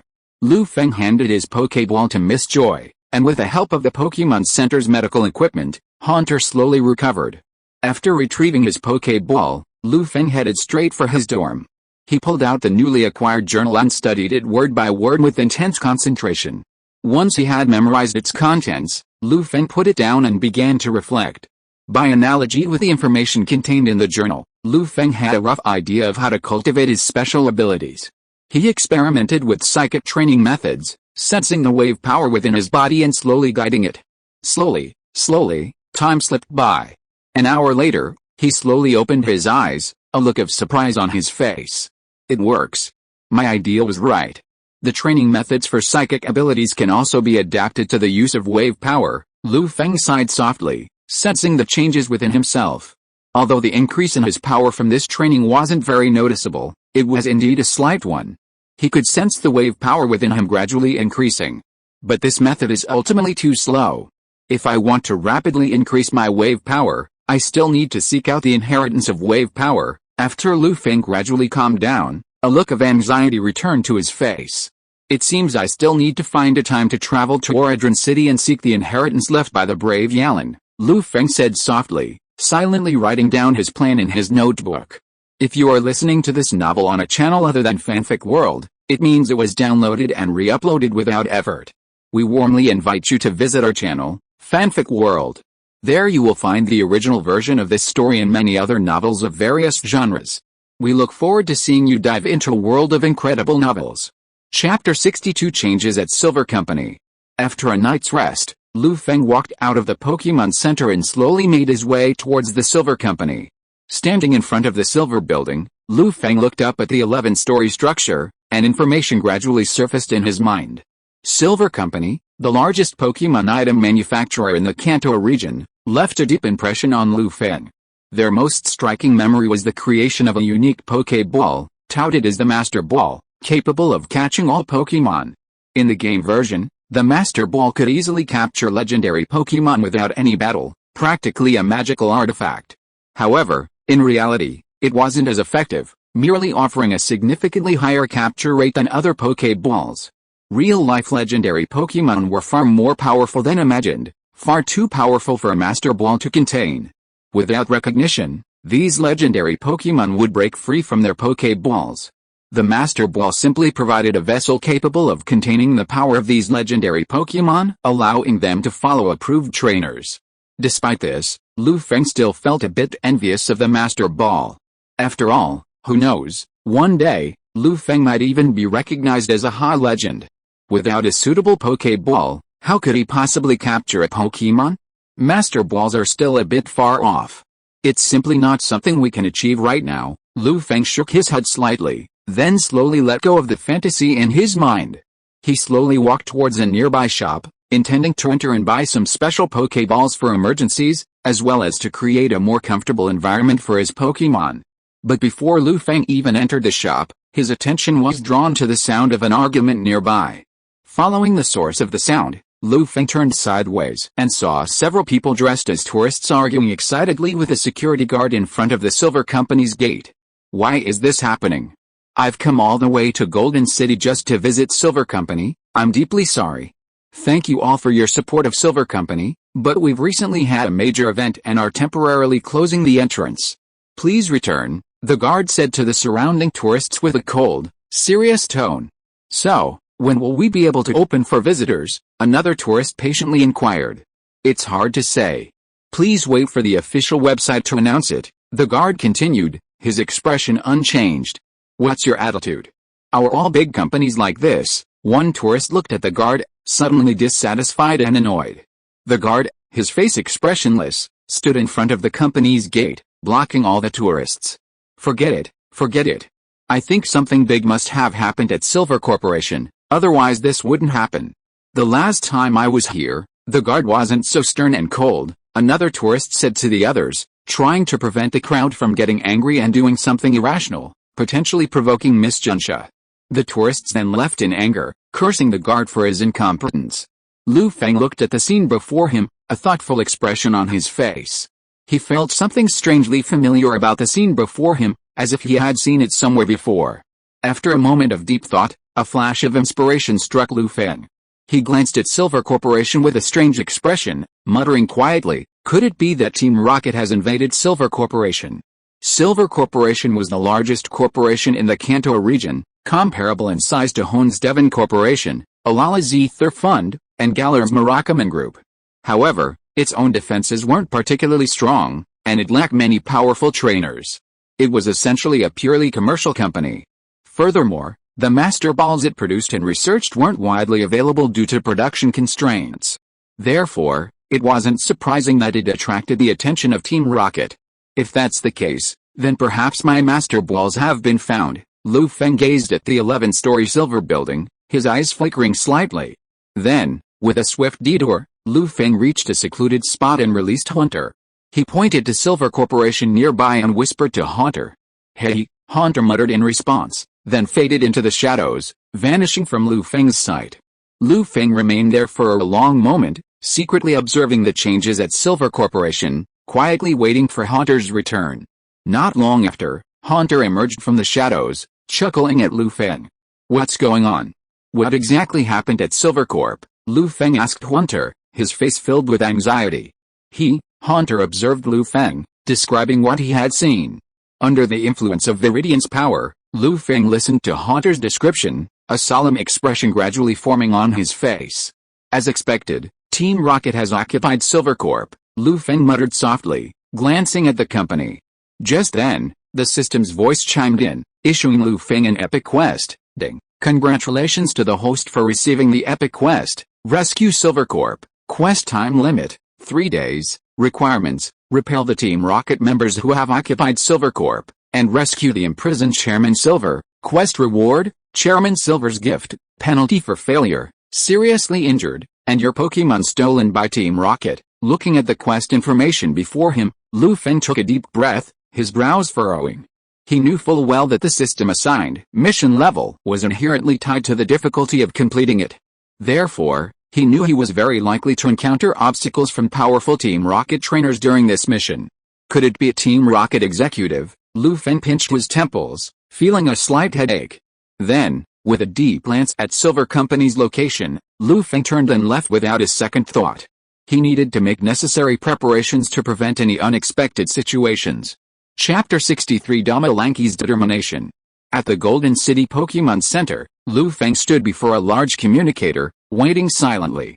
After a moment, the call was connected, and a gray-haired old man appeared on the screen. Feng's eyes lit up as he gazed at the old man, and he quickly began to speak. Moses, this is Oak Research Institute. Excuse me, Professor Oak, this is Feng. Feng's voice pierced through the screen and reached Professor Oak. Professor Oak stared at Feng across the screen, a look of surprise on his face, unsure of what Feng wanted to talk to him about. Oh, it's Feng. I wonder what's going on that you're contacting me about today, Professor Oak asked with a friendly expression. Doctor, this is what happened. Feng pondered for a moment, then told Professor Oak his unexpected discovery. Upon hearing this, Professor Oak's expression gradually changed, his brows furrowed slightly, a trace of unwavering sadness settled on his face. "Have you confirmed this?" Professor Oak asked worriedly, gazing at the young man on the screen. "Yes, Professor. I've already sent Hunter to investigate," Feng said solemnly to Professor Oak, his gaze clear and untainted. Professor Oak and Feng stared at each other, then a pause of silence descended. After a long pause, he slowly said to Feng, "I'll report this to the Alliance." "I never expected something like this would happen." Feng then disconnected from Professor Oak and slowly made his way towards Silver Company. He knew clearly that with his current strength, he might be able to defeat ordinary Team Rocket leaders, but facing the powerful Team Rocket officers, he would be somewhat helpless. After all, those Team Rocket officers, whether the 4 generals of Kanto or the 3 beast warriors of Johto, were as powerful as the Celestial Kings, and were beyond the reach of a rookie like him, barely a quasi-celestial king. Therefore, he had to seek some external help. After a brief reflection, Feng set his sights on the Quartz Alliance. In the Kanto region, only an official force like the Quartz League could rival Team Rocket. With this in mind, Feng set his sights on Professor Oak, hoping to use him to urge the League to dispatch powerful trainers for support. Given Professor Oak's current status and position, the Quartz League would surely not ignore his report. Only in this way could they complete the system-issued mission within the deadline. Otherwise, using Miss Juntia would require an investigation to verify the authenticity of the information before notifying the League. After going through all the tedious procedures, the opportunity had long since faded, leaving Feng with no other options. After ending the call, a trace of melancholy crossed Professor Oak's face. He silently turned on his communicator and connected to Quartz League headquarters. After a long moment, he slowly put down the phone, gazed out of the research institute, and breathed a sigh of relief. Quartz Plateau, the Quartz League president's office. Damerlanchi silently put down the phone, thought briefly, then stood up and walked outside. Soon, he came upon a young man with hair like blazing flames and a black cape. This young man was Ryudo, the Dragon Envoy, leader of the 4 Heavenly Kings of the Kanto region and the future champion of the Johto region. Damerlanchi looked at the young man before him, a smile spreading across his face. He asked him warmly, "Adu?" "Professor Oak just reported to the League that Team Rocket has appeared in Golden City.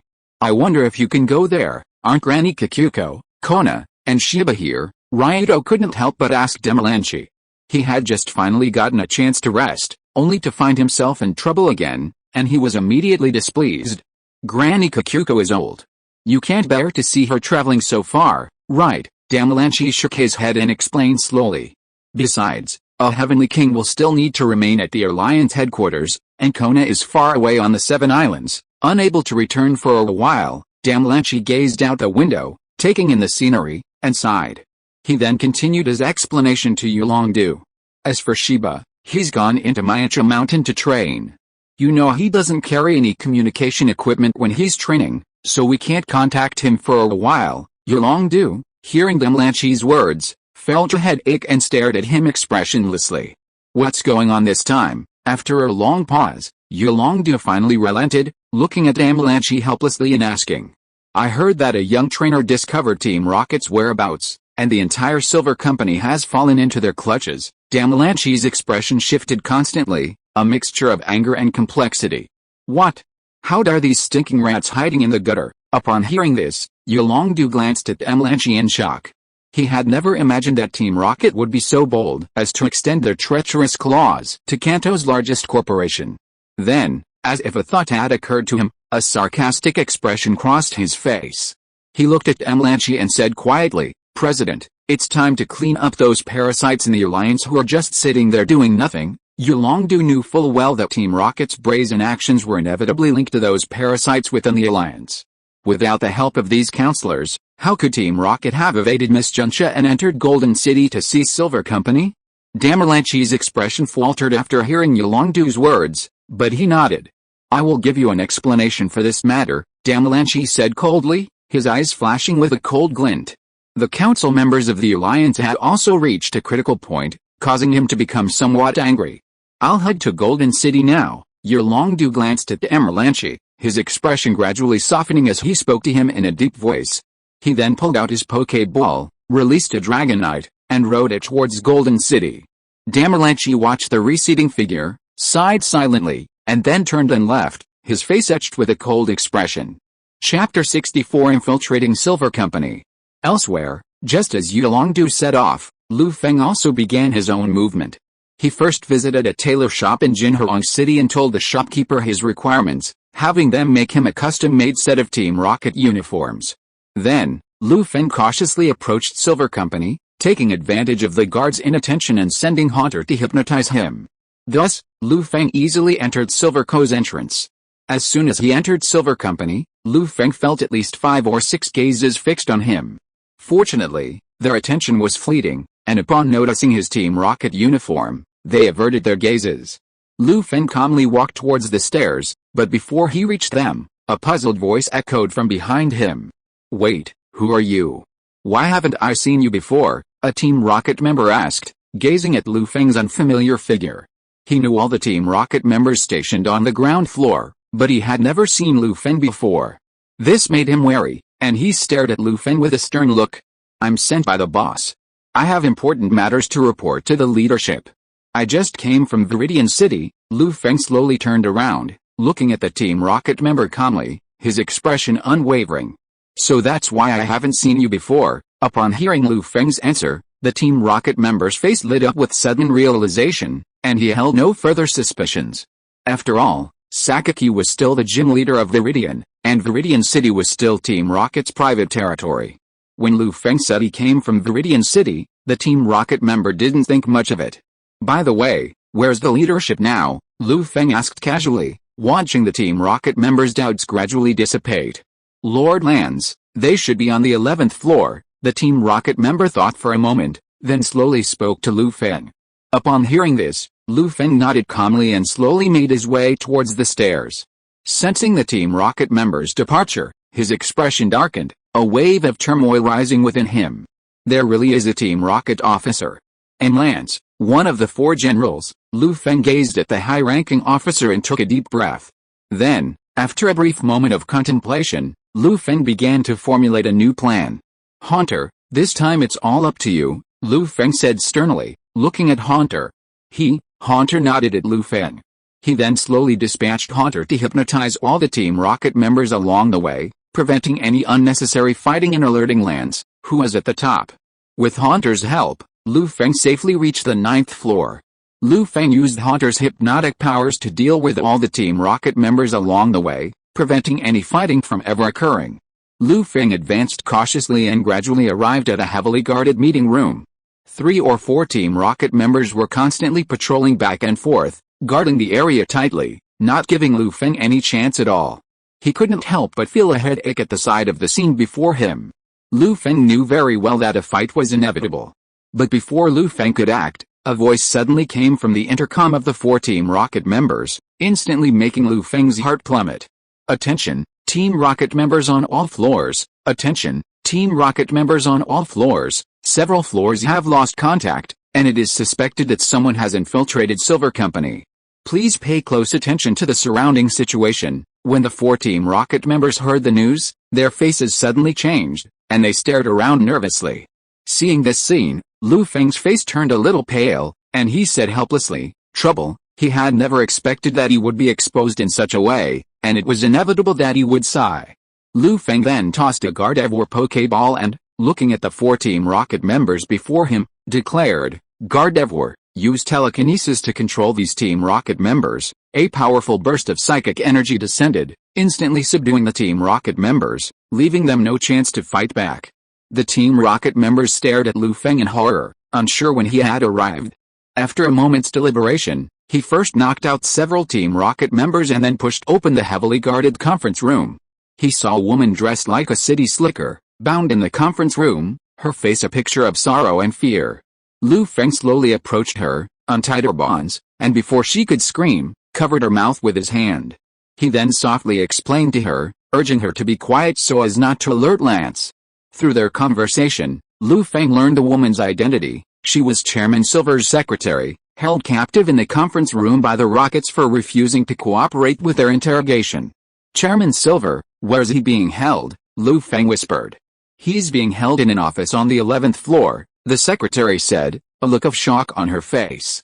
Lu Feng nodded silently, then said, "Can you use the communicator to contact Miss Juncha in Jinhuang City and ask her to send support?" "I'll go up and take a look at the situation," the secretary nodded, timidly, then turned to search for the communicator. Lu Feng glanced at the 10th floor, took a deep breath, and resolutely walked up. But before he could reach it, a white light suddenly appeared before him, striking him with astonishing force. Lu Feng dodged, using the power of the wave guide to gain awareness, narrowly avoiding the terrifying attack and tumbling to a corner. He looked up and saw several Team Rocket members already at the stairwell. They were accompanied by their Pokémon, their faces etched with cruel expressions, ready for battle. "Little rat of the league, we finally found you," a Team Rocket member said to Lu Feng with a look of satisfaction. "Huh?" Lu Feng exhaled heavily, then said expressionlessly, "Gardevoir, prepare for battle." Chapter 65 Lance's Anger. "How did you know I wasn't from Team Rocket?" Lu Feng was filled with confusion, staring at the Team Rocket members before him, somewhat bewildered, wondering how they'd confirmed their knowledge. Gardevoir stood silently before Lu Feng, solemnly gazing at the Team Rocket Pokémon. "HMPH. How dare you ascend to the 10th floor without Lord Lance's permission? And you claim you're not from the Alliance?" Upon hearing Lu Feng's words, one of the Team Rocket members sneered, eyes filled with amusement. "So that's how it is," Lu Feng suddenly realized. He hadn't expected this to be the reason. Then, he directed the command directly at Gardevoir. Psychic power, a powerful psychic power spread, a strong sense of oppression practically materializing, sweeping over the nearby Pokémon. Against the backdrop of the vast purple, Gardevoir resembled a powerful queen, majestic and solemn, wielding immense power. Under the terrifying attack, several grunts and Samsangs were instantly crippled, sent flying backwards like kites with their strings cut.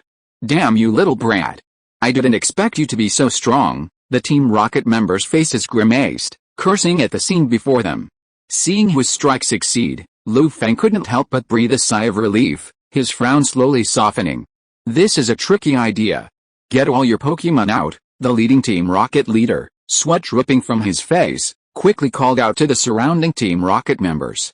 Upon hearing this, the remaining Team Rocket members exchanged glances and pulled out their Pokéballs. Several Pokéballs were flung out, and several ferocious Golbats flew out, flying towards Lu Feng. Their wings flapped, unleashing powerful blasts of air that whipped up sharp blades of air that shot towards him. Wall of light. Then use meditation. Gardevoir, upon hearing this, condensed a transparent wall in front of itself. Protected by the wall of light, the hissing air blades were blocked, allowing Gardevoir to enter a meditative state. Golbat, use bite. Stop it, the Team Rocket members, watching Gardevoir's expression, grew anxious and quickly gave Golbat orders. Hearing their master's command, Golbat, circling in the air, flew towards Gardevoir, gleaming with a dark light and radiating dark energy. "Too late, Gardevoir, use your full psychic power," Lu Feng said softly, apathetic as he gazed at the incoming Golbat. Gardevoir then opened its eyes and unleashed its full psychic power at the approaching Golbats. Enhanced by meditation and enhanced by its own shining trait, the attack reached near king-level power, slamming directly into the Golbats with terrifying pressure. As Team Rocket watched in horror, several elite and gym-level Golbats were instantly annihilated. The Rocket leader, his eyes bloodshot, a glint of ferocity flashing as he dispatched his last Pokémon towards Lu Feng. The ferocious Arbok, its maw wide open, its fangs sharp, transformed into a shadow as it bit Lu Feng. Gardevoir, enraged by the ferocious Arbok, attempted to move to Lu Feng's side to help block the attack, but was stopped by another Team Rocket member's Diglett. Just as Lu Feng was about to be slain by Arbok's maw, a purple-black light suddenly ignited behind him, and a shadow ball imbued with immense energy flew out. It slammed heavily into Arbok, sending it plummeting to the ground from the devastating blow. Lu Feng stared expressionlessly at the Team Rocket leader, a dark-hued haunter, slowly emerging from the shadows with a fierce glare. Bang! With a heavy sound, the three Diglets fell under Gardevoir's furious attack, rendered incapable of combat. Damn it! The Team Rocket members looked at Lu Feng with resentment, growling in anger. Lu Feng gazed at the Team Rocket members struggling to survive before him, a cold glint in his eyes, and the temperature around them gradually cooled. Powerful mind. As Lu Feng's voice trailed off, Gardevoir's psychic power erupted once again. The impact sent the Team Rocket members plummeting to the ground, their breath rapidly fading, their lives uncertain. Looking at the top floor, Lu Feng took a deep breath, knowing a tough battle was ahead. He quickly put Gardevoir into a meditative state, superimposing his own. Then, Lu Feng, accompanied by Gardevoir and Haunter, ascended to the 11th floor of Silver Corporation. Inside the president's office on the 11th floor of Silver Corporation, a green-haired Team Rocket officer, watching the footage from the surveillance camera, flew into a rage. His face was filled with rage as he spoke in a low voice. "What a bunch of useless bastards. So many of us, and we can't even take down a single imp." He then turned his gaze to another old man in the room and threatened, "Chairman Silver, I'll give you one last chance. Hand over all the research data on the Master Ball, otherwise, I can't guarantee your safety." The old man looked at Lance calmly and said, "Aren't you, Team Rocket, afraid of attracting a crackdown from the Alliance by doing this? Give up. I will not hand over the research data on the Master Ball to evil organizations like you." Lance's face grew even more ferocious after hearing Chairman Silver's words, and he was about to use some extraordinary means to force Chairman Silver to surrender. Suddenly, the sound of footsteps outside the door became clearer, causing Lance to pause. HMPH. "Chairman Silver, I hope you can give me a satisfactory answer after I take care of that little brat. Don't expect one little brat to save your Silver Company," Lance said coldly, glancing toward the door. Chairman Silver's expression changed slightly. Watching Lance's retreating figure, he couldn't help but worry for Lu Feng. Despite Lu Feng's recent display of strength, he felt he was still no match for Lance. He could only sigh and pray for a miracle. Chapter 66, Dragon Envoy Fairy. Lu Feng, accompanied by Gardevoir and Haunter, slowly ascended to the 11th floor, carefully surveying his surroundings. However, he saw no sign of Team Rocket, and a look of confusion filled his face. Then, a cold voice rang out from a distance, its tone piercingly chilling. "Kid, that's enough. How dare you stop us, Team Rocket? Are you tired of living?" Lu Feng's expression darkened as he listened to the voice. He glanced up, just in time to see Lance approaching slowly. Sensing the pressure emanating from Lance, Lu Feng frowned slightly and confronted him. "My survival isn't up to you, Team Rocket. Gardevoir, use Magic Flash." Lu Feng, fully aware of the gap between himself and Lance, quickly addressed Gardevoir, hoping to catch Lance off guard and increase his chances of victory. "Useless struggle." Lance scoffed at Lu Feng's attack. "Zarbot, use Cross Poison Blades. Tear him apart." Lance's voice had barely fallen when a faint green light, thick with poison, appeared behind him. It collided heavily with Gardevoir's Magic Flash. The powerful Cross Poison Blades shattered the Magic Flash's radiance and flew towards Gardevoir. Sweat slowly broke out on Lu Feng's face as he watched the scene unfold. He addressed Gardevoir sternly, "Reflect Wall." Gardevoir, not wanting to delay, immediately used Reflect Wall. Instantly, the Cross Poison Blades collided with a reflective wall, gleaming brightly. Under the influence of the reflective wall, the Cross Poison Blades were deflected towards Zarbot's location. "Haunter, use Shadow Ball to harass." Lu Feng seized the opportunity to command Haunter, hoping that Haunter's support would provide Gardevoir with an opening to attack. "Zarbot, get out of the way," Lance said indifferently, issuing the command slowly and steadily. Crossbit swayed gently, dodging the Cross Poison Blade attack. It then dodged a Shadow Ball attack to the right, using its movement to reach Gardevoir. "Crossbit, use Poison." Lance's voice echoed again, and Crossbit used its poison attack, leveraging its speed to land directly on Gardevoir. Gardevoir, the intense poison, its corrosive power, caused Gardevoir to roar in pain. Under the influence of the poison attack, Gardevoir's stamina rapidly declined, and its breath gradually weakened. Lu Feng's expression changed drastically as he watched the scene unfold, a hint of anxiety crossing his brows. "Gardevoir, use." Before Lu Feng could issue a command, Lance addressed Crossbit, "Charge."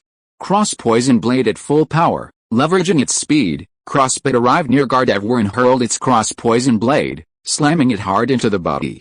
Gardevoir, already severely injured, had no time to dodge the attack and was immediately incapacitated.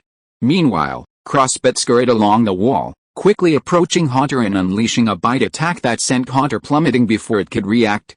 Lu Feng was about to retrieve his Pokéball and send out his next Pokémon, but Lance gave him no chance and sent Crossbit towards him.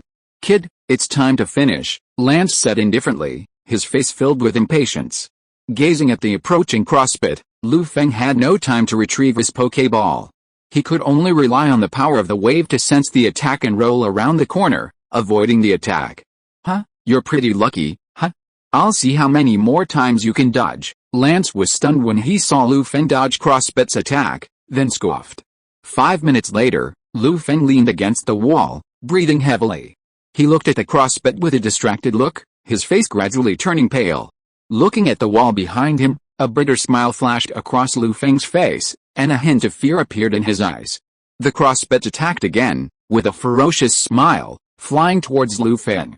Its sharp forewings cut through the resistance of the air and were about to land on Lu Feng. With a bang, the wall behind Lu Feng suddenly exploded, and a dazzling white light flew out, crashing into the CrossFit. Under the attack of this white light, the CrossFit immediately lost its combat ability and fell to the ground. Then, a young man with fiery red hair and a cute and honest fat boy walked in from the gap in the exploded wall. He glanced around, glancing at Lu Feng for a few more seconds before turning to Lance. He said coldly, "Team Rocket's rat, you can't get away." Lance looked at the red-haired man before him, a look of fear on his face. He said in a trembling voice, "Dragon Envoy Yulongdu." Lu Feng breathed a sigh of relief at the black-cloaked figure. He said wearily, "He's finally here. I just didn't expect it to be Yulongdu, damn it. If only this brat wasn't getting in the way." Lance glared at Lu Feng angrily. He then pulled out his Pokeball and sent out his Ghastly. As Lu Feng and Yulongdu watched, Ghastly used Big Explosion. Dragonite, use Hold. Watching the terrifying wave, Yulongdu didn't hesitate and quickly called out to Dragonite. Boom. A violent explosion shook the entire silver building slightly, sending countless clouds of dust flying, covering the entire 11th floor. When the smoke cleared, Lance was nowhere to be seen. Yulongdu snorted, "You're a fast runner." Then, looking at Lu Feng, who was leaning against the wall, Yulongdu asked calmly, "Are you okay?" Lu Feng shook his head, took out his Pokeball, and put Gardevoir and Hoenn away. "You're lucky to have encountered two different colored Pokemon," Yulongdu said, looking at Gardevoir and Hoenn in amazement. "It was just a coincidence." "Thank you, Dragon Envoy, for rescuing me this time." Lu Feng looked at Yulongdu with gratitude. "Fighting evil organizations is the duty of the Lord of Kanto. You don't need to do this," Yulongdu whispered to Lu Feng. "In fact, the information you provided successfully prevented Team Rocket's plot. The League should be grateful to you." Lu Feng's face gradually brightened with surprise as he listened to Yulongdu's words. Chapter 67 Obtaining a Master Ball. Half a day later, with General Lance's escape and the Team Rocket members apprehended, Silver Tower gradually calmed down. After a brief exchange with Lu Feng, Yulongdu departed, returning to the Quartz Plateau on his massive horse. Before leaving, he promised to apply for alliance rewards on Lu Feng's behalf, which filled Lu Feng with excitement. Later, led by the secretary, Lu Feng met with the chairman of Silver Corporation. Mr. Lu Feng, you're truly a promising young man. Thank you so much for your assistance to Silver Corporation. Chairman Silver looked at Lu Feng, a gentle smile on his face. "It's just a simple favor, and since it was a Dragon Envoy who resolved this matter, I can't take all the credit." Lu Feng listened to Chairman Silver's words, then shook his head gently and spoke calmly. "That being said, without Mr. Lu Feng's help, Silver Corporation wouldn't have waited until the Alliance's support arrived." As if reflecting on something, a cold glint flashed in Chairman Silver's eyes, and he spoke with a hint of meaning. If Yulongdu could think of the problem, how could Silver, a veteran like him, not have thought of it? In his opinion, if it weren't for the help of certain Alliance leaders, how could the Rockets have entered Jinhuang City on such a large scale and quietly occupied Silver Company? Did they really think Miss Junsha of Jinhuang City and Interpol were just freeloaders? As a result, he had a bad impression of the Alliance and gradually lost some trust in the Quartz Alliance. For this, I have specially prepared a thank you gift. I hope Mr. Lu Feng will not refuse." After a moment, Chairman Silver smiled again and said slowly to Lu Feng. The gentle secretary took out a box and slowly placed it in front of Lu Feng. "Ding. Congratulations to the host for completing the mission and receiving a thank you gift from Chairman Silver. World announcement. Player 9527 has successfully stopped Team Rocket's plot and completed the epic mission. This is a special announcement. World announcement. Player 9527 has successfully stopped Team Rocket's plot and completed the epic mission. This is a special announcement, world announcement. Player 9527 has successfully stopped Team Rocket's plot and completed the epic mission. This is a special announcement, ding. Congratulations to the host for obtaining the Golden Crown 1. Hearing the system notification chime, Lu Feng secretly breathed a sigh of relief, his tense body gradually relaxing. What are these? Lu Feng calmly asked Chairman Silver. This is our company's membership card, and some corresponding Pokeball products. I hope Mr. Lu Feng likes them. This Pokeball is our company's master ball. I hope it will be of some use to Mr. Lu Feng, Chairman Silver said calmly, a hint of pride in his tone. Lu Feng's body trembled slightly after hearing Chairman Silver's words. He hadn't expected Chairman Silver to be so generous. Lu Feng gazed at the master ball in Chairman Silver's hand, his eyes blazing with passion, as if ignited by a blazing fire. This is too valuable, Lu Feng said with a complex expression, his eyes etched with struggle. Compared to Mr. Lu Feng's help, all this is but a pittance, Chairman Silver said quietly, his tone tinged with an inexplicable meaning.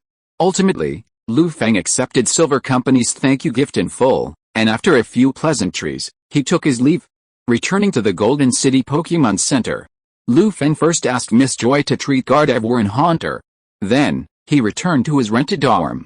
Lu Feng took out the Master Ball and, looking at it, his expression became incredibly complex. Finally, I got it.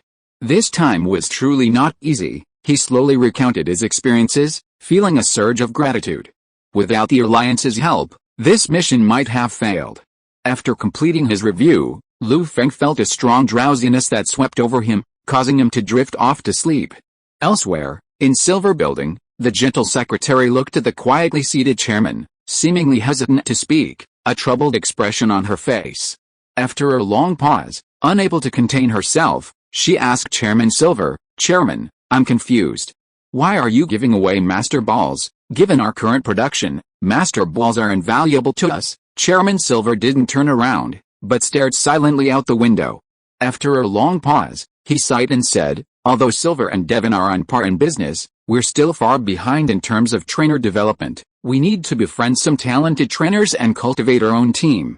Otherwise, who will help us the next time Team Rocket invades? Chairman, isn't there an alliance? The secretary looked at Chairman Silver in confusion, wondering why he hadn't mentioned the alliance. In her opinion, as long as they could get the help of the alliance, the problem would be solved. Alliance? Haha, if it weren't for the help of someone in the alliance this time, do you think Team Rocket could have taken over Silver Corp so easily? Chairman Silver said with a sneer, his face full of distrust. The secretary was struck by lightning, a little incredulous. Next, you go and help me keep an eye out for some young and talented trainers. Silver Corp can't go on like this, Chairman Silver said firmly, his tone sonorous and powerful. At the same time, after Lu Feng completed his mission, the world announcement reappeared, causing the player forum to explode again. Countless players looked at the familiar number in the announcement, their expressions gradually becoming complicated. Some high-level players who knew Team Rocket were speechless after seeing the information in the announcement.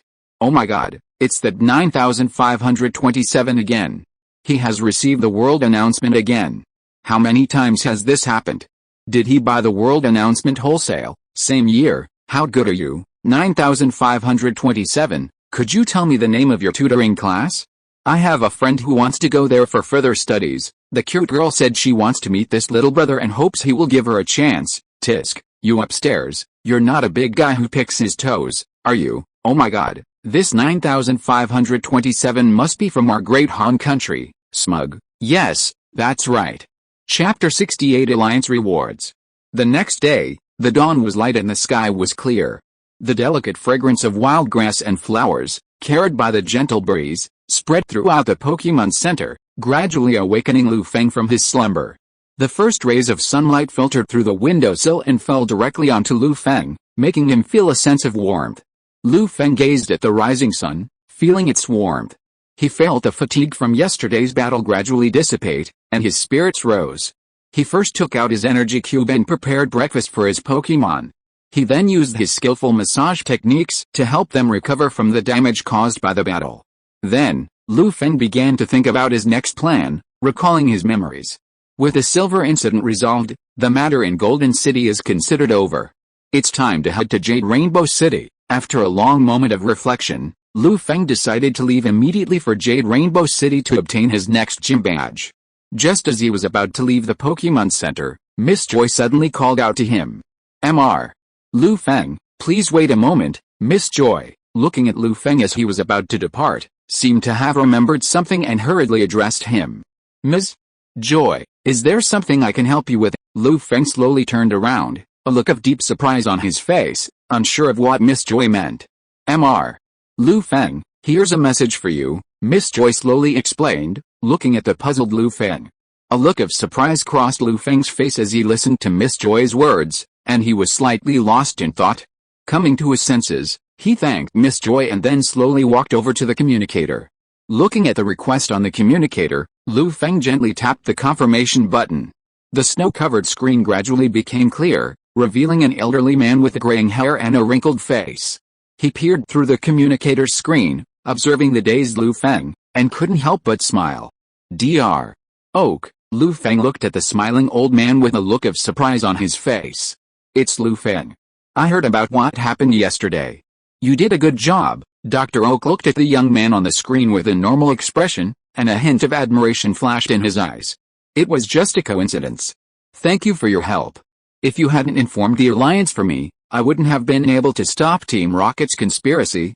Feng's face showed a look of gratitude after hearing what Dr. Oak said. I wonder if you contacted me today because there is something I can do for you. Well, because you provided the relevant information in a timely manner and successfully stopped Team Rocket's plan, Dr. Oak explained slowly after hearing Feng's inquiry. So the Quartz Alliance decided to give you some corresponding rewards. Feng's face showed a strange look. He remembered what Dodo said when he left yesterday, that he would get the Alliance's reward for him, but he didn't expect that the reward would be confirmed in just one day. This was something he hadn't expected. After all, the Alliance's efficiency in certain matters was obvious to all. Following the relevant procedures, it simply wouldn't have been possible to accomplish something so quickly.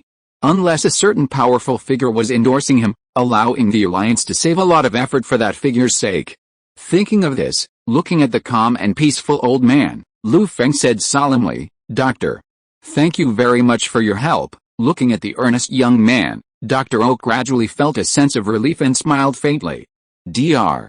Oak, may I ask what the Alliance's reward is? Feng changed the subject, a look of curiosity on his face, and asked Dr. Oak. Professor Oak pondered for a moment, as if recalling something, then spoke softly. The Quartz Alliance has two options for your rewards. The first is to give you a certain amount of Alliance coins and secret treasures, as well as discounts at various friendship stores to meet your training needs for the next 2 years. The second is to not give you any Alliance coins, but to give you one of the 3 starter Pokémon from the Kanto region. You can choose either option as your own reward. I hope you will consider it carefully. After Professor Oak finished speaking, Feng fell into a brief silence, comparing the pros and cons of the two rewards, silently pondering. After a brief moment of reflection, Feng suddenly looked up, looked at Professor Oak, and said firmly, Professor, I choose the second option. This choice was made after careful consideration. With a gift from Chairman Silver and his own savings, he wasn't short of supplies. On the other hand, the 3 starter Pokémon were rare, and for Feng, they were a rare opportunity. After all, in the Pokémon world, he was merely a trainer of humble origins. Without opportunity, acquiring the starter Pokémon controlled by the Pokémon League would be difficult. So, after some thought, Feng chose the second option without hesitation. Professor Oak, on the other end of the communicator, smiled brightly upon hearing Feng's words. Excellent. It suits your situation perfectly. Professor Oak silently nodded at Feng's choice.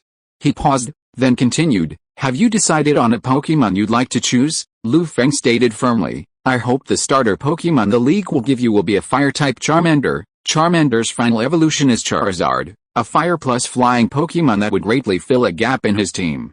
He also had the Charizard X Mega Evolution Stone. As long as he could quickly train Charmander, it would surely become another key Pokémon in his arsenal. Charmander?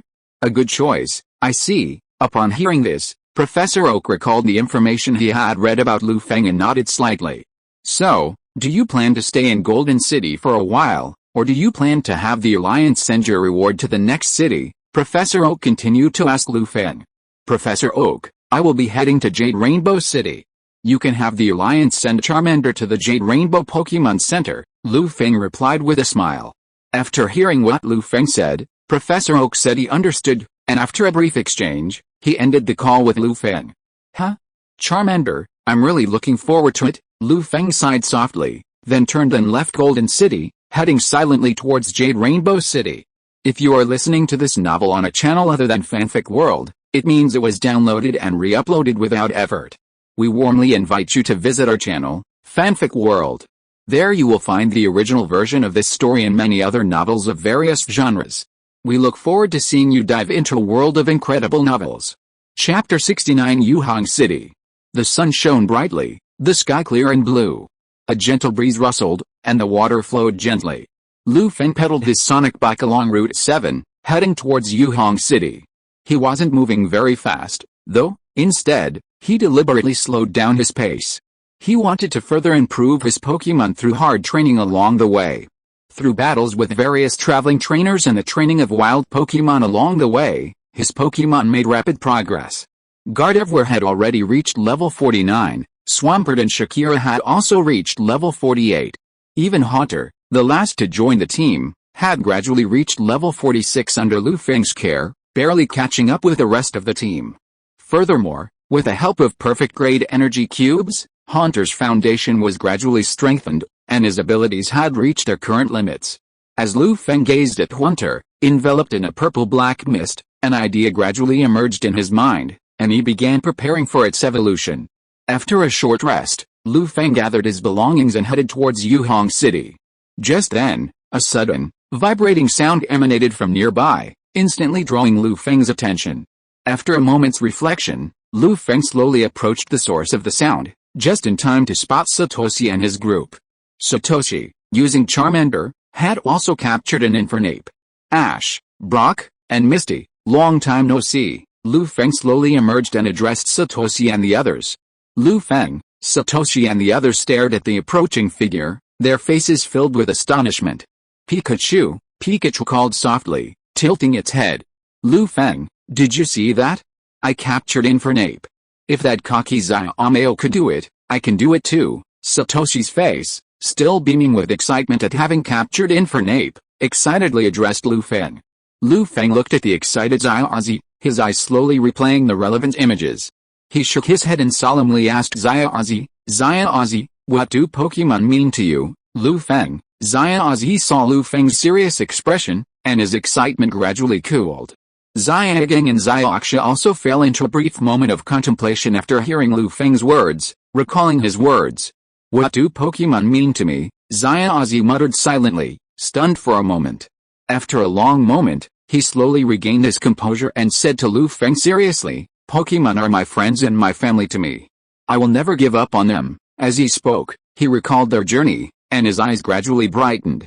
After listening to Xiaozi's words, Lu Feng glanced at the Pokeball in Xiaozi's hand, his face a complex expression. I hope you will always remember this, Lu Feng said with a sigh, a hint of meaning.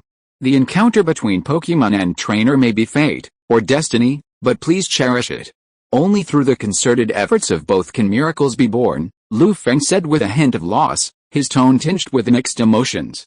So, no matter what, no matter how authoritative a trainer says, never give away a Pokemon you've formed a bond with. Every time he thought about the subsequent events, after Ash won the Pokemon contest with Infernape, but then had Infernape flee with Fantasia and then failed to find his Pidgeot for 20 years, Lu Feng felt a pang of regret.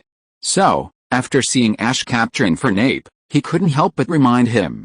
Ash lost himself for a moment after hearing Lu Feng's words, but once he came to his senses, he said seriously.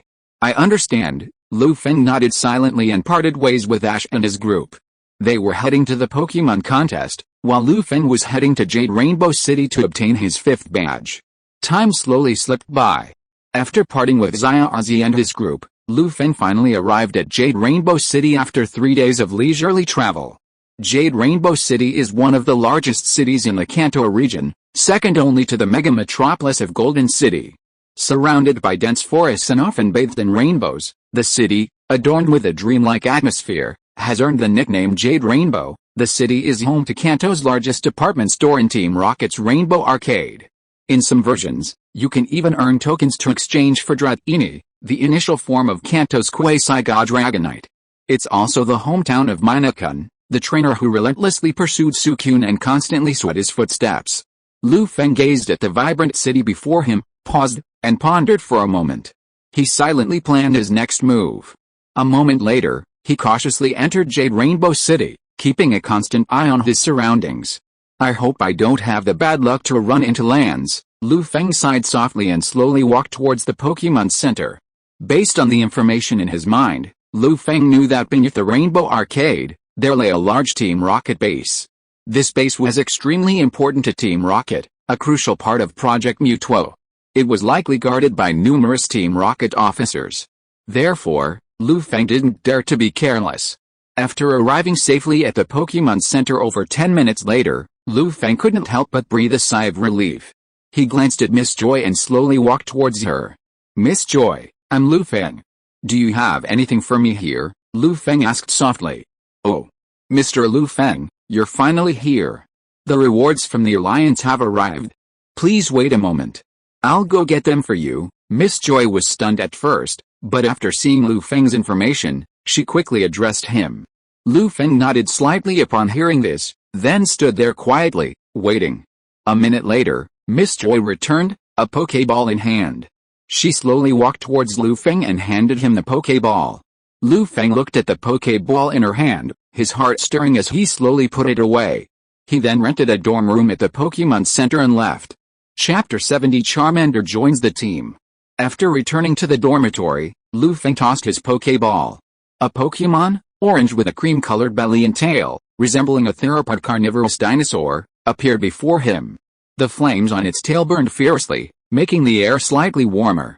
Lu Feng stared at Charmander before him and activated his detect skill. Information slowly surfaced before him: name, Charmander, gender, male sign, attribute, fire, abilities, blazing fire, sharply reduces HP, significantly increasing the power of fire-type moves, solar power, in clear weather, special attack increases, with a corresponding decrease in HP, classification, lizard Pokemon, level 12, qualification, Quasi-King, skills, grab, cry, spark, smoke screen, dragon breath, dragon tail, inherited, metal claw, inherited. Looking at the relevant information presented by the system, Lu Feng nodded silently, inwardly admiring the Alliance's generosity. He hadn't expected the League to gift a commoner trainer a Charmander of near prototype rank, and a sense of regret welled up within him. After all, near prototype rank starter Pokémons are incredibly rare in the League, typically reserved for the most powerful members. For a commoner trainer like him, it was often difficult to obtain one. Lu Feng had been prepared, assuming the League would give Charmander something of gym or even elite rank, but he hadn't expected it to be a near prototype. I see Professor Oak was instrumental in this. Lu Feng's eyes flickered, and after a moment's careful consideration, he realized who had been doing the favor. Just as Lu Feng was lost in thought, he felt a tug at his trouser leg, and he ducked his head. His gaze met Charmander's, and a hint of apology crossed his face as he gazed into its jewel-like eyes. He quickly addressed it. Charmander, sorry, I was distracted. I'll be your trainer from now on. Looking forward to your guidance. Upon hearing this, Charmander gazed at Lu Feng's handsome face, his eyes gleaming with a special light. He gave a soft roar and extended his right hand. Lu Feng, observing Charmander's expression, extended his own hand, shaking Charmander's tightly. He then introduced Charmander to Gardevoir and the others, letting them know they had a new companion. Feeling the kindness from Sakura and the others, Charmander grew even more excited, the flames on his tail growing even brighter. I'll have to train Charmander more intensely, otherwise the team's strength will be too different, Lu Feng said softly, watching Charmander chewing on the energy cube with a happy expression on his face. Then, Lu Feng began to think about how to train his own Charmander. Generally speaking, Charmander's base stats are higher in special attack than in physical attack, making it more suitable for a special attack role. However, the advent of Mega Evolution presented it with new options, the evolutionary paths of X-Spray and Y-Spray, and the choice between physical attack and dual blades. If a Mega Evolution stone for Y-Spray could be found, combined with the hidden properties of solar power, and combined with Lu Feng's Shakira's final evolution, Banjira, they could form a team with Kingsha, a trump card. However, after seeing Charmander's inherited abilities, Lu Feng's thoughts shifted slightly. Judging from Charmander's egg pack, the Dragon Tail and Metal Claw egg moves could only have been inherited from Crimson and Ironclad. However, since the Galar region was not currently open, Ironclad, a Galar-specific Dragon-type Pokémon, could not appear in the Kanto region. Therefore, one of Charmander's parents must have been Crimson. This meant that Lu Feng's Charmander, with its rare dragon blood, could perhaps be cultivated towards the dragon type. Coupled with a Mega Evolution Stone for X-Spray Lu Feng had obtained, choosing a physical attack path might be more suitable for Charmander at this point. Let's focus on X-Spray first. If I can get a Mega Evolution Stone for Y-Spray later, I'll consider other options, Lu Feng pondered silently, slowly scribbling down his plan in his notebook. The next day, after a simple breakfast, Lu Feng took Charmander to the training grounds at the Pokémon Center. Charmander, perform all the moves you've mastered. Let me see how well you've mastered them, Lu Feng said calmly, looking at the excited Charmander. Charmander nodded at Lu Feng, then demonstrated several of its learned moves. Lu Feng examined them carefully, finding them passable, and nodded slightly. Charmander, stop and rest for a while. He then looked at the panting Charmander, took out a fire energy cube, and whispered to it. After a brief training session, Lu Feng began to gain a general understanding of Charmander's skills and moves. For Charmander, improving his strength and mastering his skills and moves must go hand in hand, neither aspect can be neglected. An hour later, Lu Feng recaptured Charmander and slowly made his way towards the Jade Rainbow Gym. Upon arriving at the Jade Rainbow Gym, he was informed by the staff that the gym leader, Lika, was not present. After hearing the staff's advice, Lu Feng connected the information in his mind and realized that Lika must be at the perfume shop on Beauty Street. He slowly made his way towards Beauty Street. After a series of twists and turns, Lu Feng finally met Lika, the Jade Rainbow Gym leader, and challenged her to a gym challenge. Following the information in his mind, Lu Feng successfully avoided many pitfalls and successfully secured Lika's agreement. Huh? I'm not as reckless as Satoshi, Lu Feng murmured quietly after seeing Lika agree to his gym battle request. Lu Feng knew that Satoshi's dislike of perfume had offended Lika, leading to the rejection of his gym battle request. Xiaozi's dark history of disguising himself as a woman and using the pseudonym Tomoko to qualify for the Yuhong Gym was a reminder of Lu Feng's past. He couldn't help but laugh at the thought, it's a shame Xiaozi hasn't arrived in Yuhong City yet. Otherwise, I'd really like to see Miss Tomoko's famous appearance. Lu Feng then returned to the Pokémon Center and began preparing for the next day's gym battle. Chapter 71 Battle against Ligia. The next day, as the morning sun began to shine, Lu Feng appeared in front of the Yuhong Gym. Following the challenge information he'd registered the previous day and the agreement he'd made with the gym leader, Ligia, Lu Feng easily entered the Yuhong Gym. After a brief wait, a staff member approached Lu Feng and directed him to the battle area for the gym match. Looking at the battle area, shaded by lush green grass and trees, and covered in countless vegetation, resembling a wild forest, Lu Feng couldn't help but sigh. Judging from this battle area, selling perfume is truly lucrative. From his observation, the cost of setting up the battle area before him was enough for an average trainer to train a gym-level powerhouse. Lu Feng gradually approached the challenger's position and calmly exchanged glances with Ligia across from him. Seeing Ligia's intelligent, gentle demeanor, yet a touch of sassy elegance, Lu Feng nodded slightly. After the referee read out the rules, Ligia sent out her first Pokémon, an elite level Tendril. Looking at the vine monster before him, Lu Feng pondered for a moment before deciding to send out his Haunter. Although Lu Feng also considered sending out Charmander, the power disparity between Charmander and Vine Monster led him to silently abandon the idea. Haunter? Trying to use its attributes to counter my Vine Monster? Ligia asked thoughtfully, her expression unchanged as she gazed at the Haunter before her. Haunter, retreat into the shadows and use Mud Wave, Lu Feng instructed Haunter calmly, his gaze as calm as water, without a trace of emotion. Hey, Haunter laughed at the Vine Monster nearby, then retreated into the shadows, using the shadows of the flowers and trees in the battle area to rapidly approach the Vine Monster. The Vine Monster, observing the sudden disappearance of Haunter, had a look of panic on its face, glancing around at the changes in its surroundings. Stay away from the shadows, Creeper. Use clear sky, Lika murmured, watching the panicked Creeper. The panic gradually subsided, and with a few leaps, it was about to leave the shadows. But how could Haunter, lurking in the shadows, let Creeper escape so easily. Just as Creeper was suspended in midair, Haunter appeared, using its levitation to swiftly reach Creeper's sight and slam into it with a sludge wave. Vine, Creeper screamed, falling to the ground, its face tinged with purple as it triggered the poison state. Under the influence of this abnormal state, Creeper's health rapidly decreased, and it immediately lost its combat capability. After all, poison-type attacks deal double damage to grass-type attacks. Combined with Haunter's flash trait, which increases the power of poison-type attacks by 50%, and the corresponding level suppression, Creeper was instantly killed. Licca looked at the incapacitated vinegar, a solemn expression on her face. After retrieving it, she sent out her main force, Venusaur.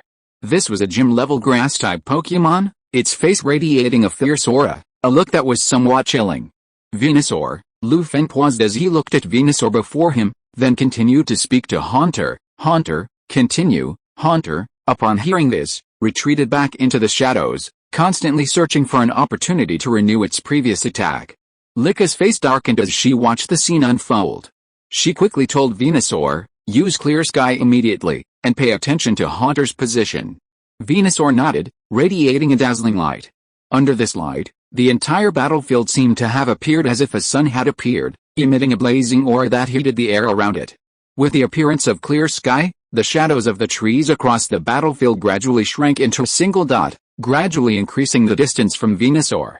Venusflower, spread paralysis powder across the entire arena, Licca shouted after seeing Venusflower successfully use Sunny Day, closing the distance between all the shadows.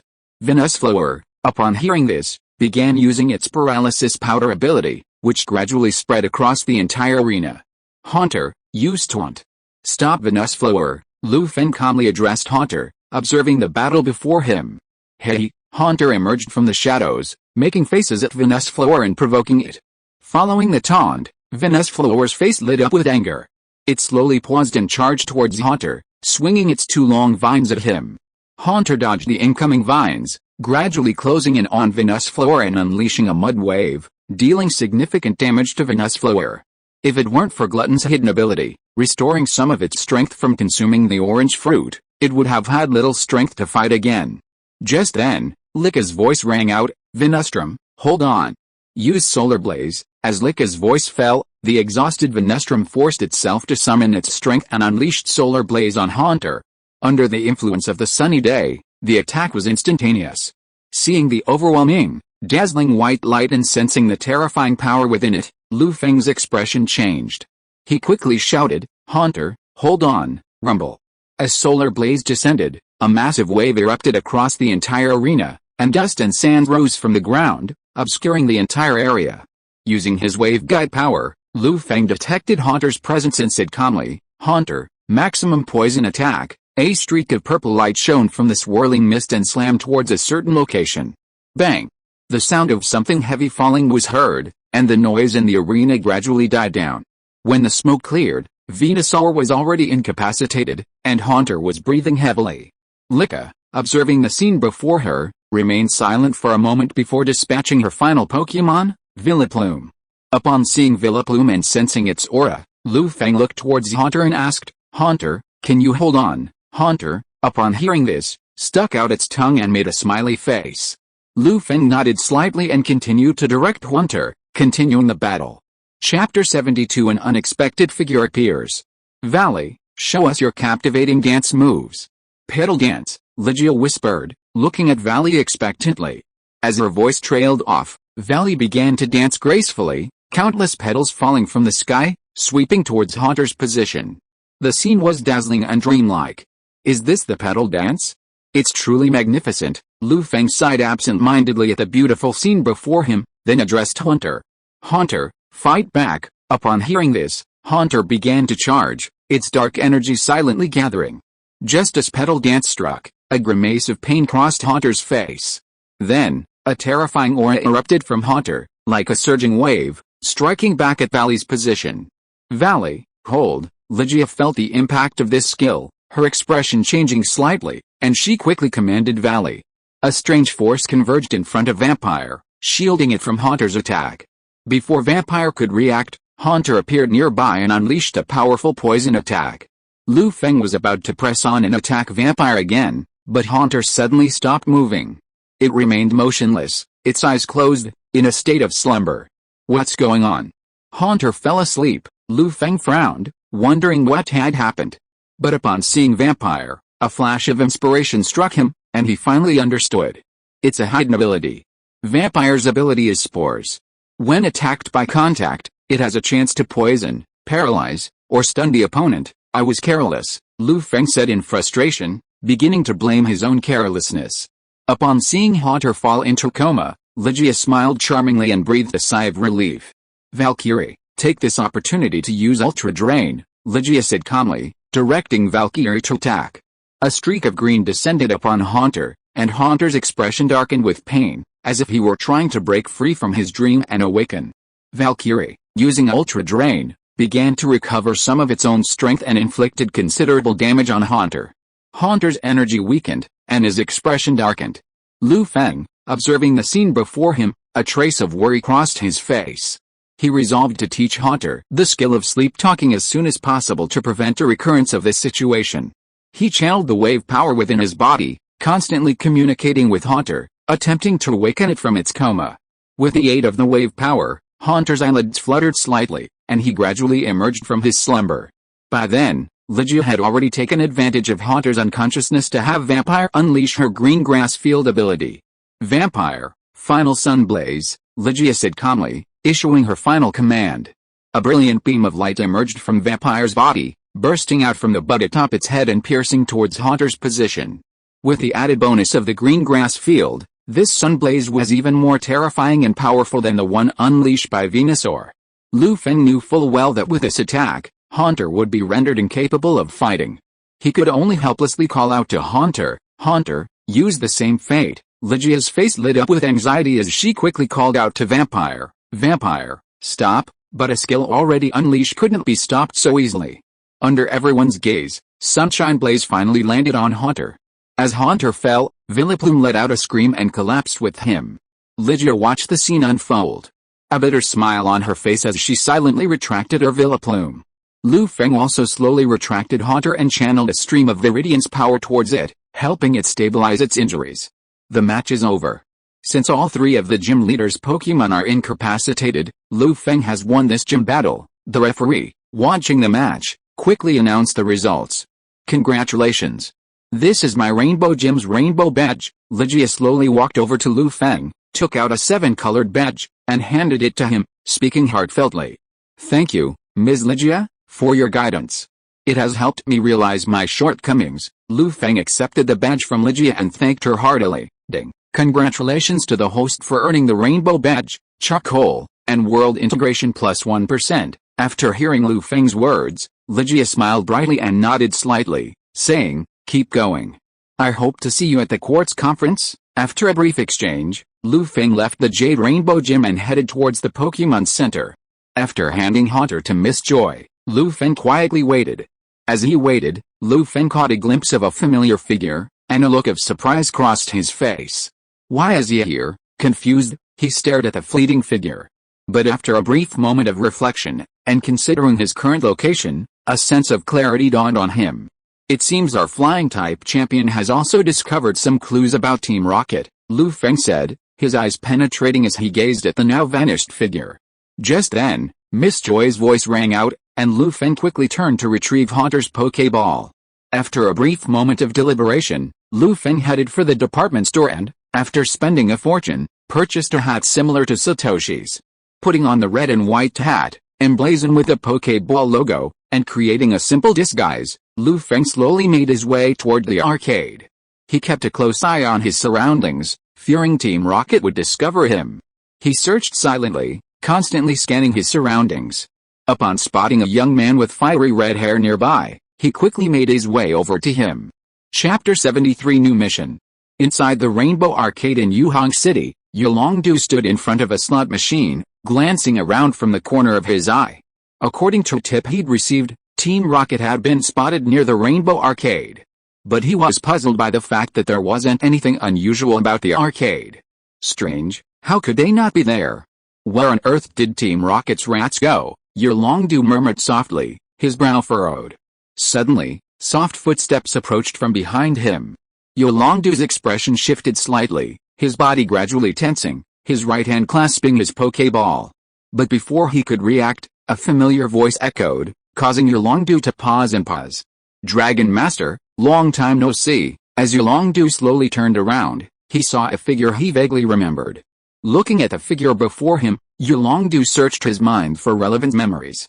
It wasn't until Lu Feng pulled Yolongdu to a secluded corner, removed his hat, and wiped off his disguise, revealing his true form, that Yolongdu finally came to his senses.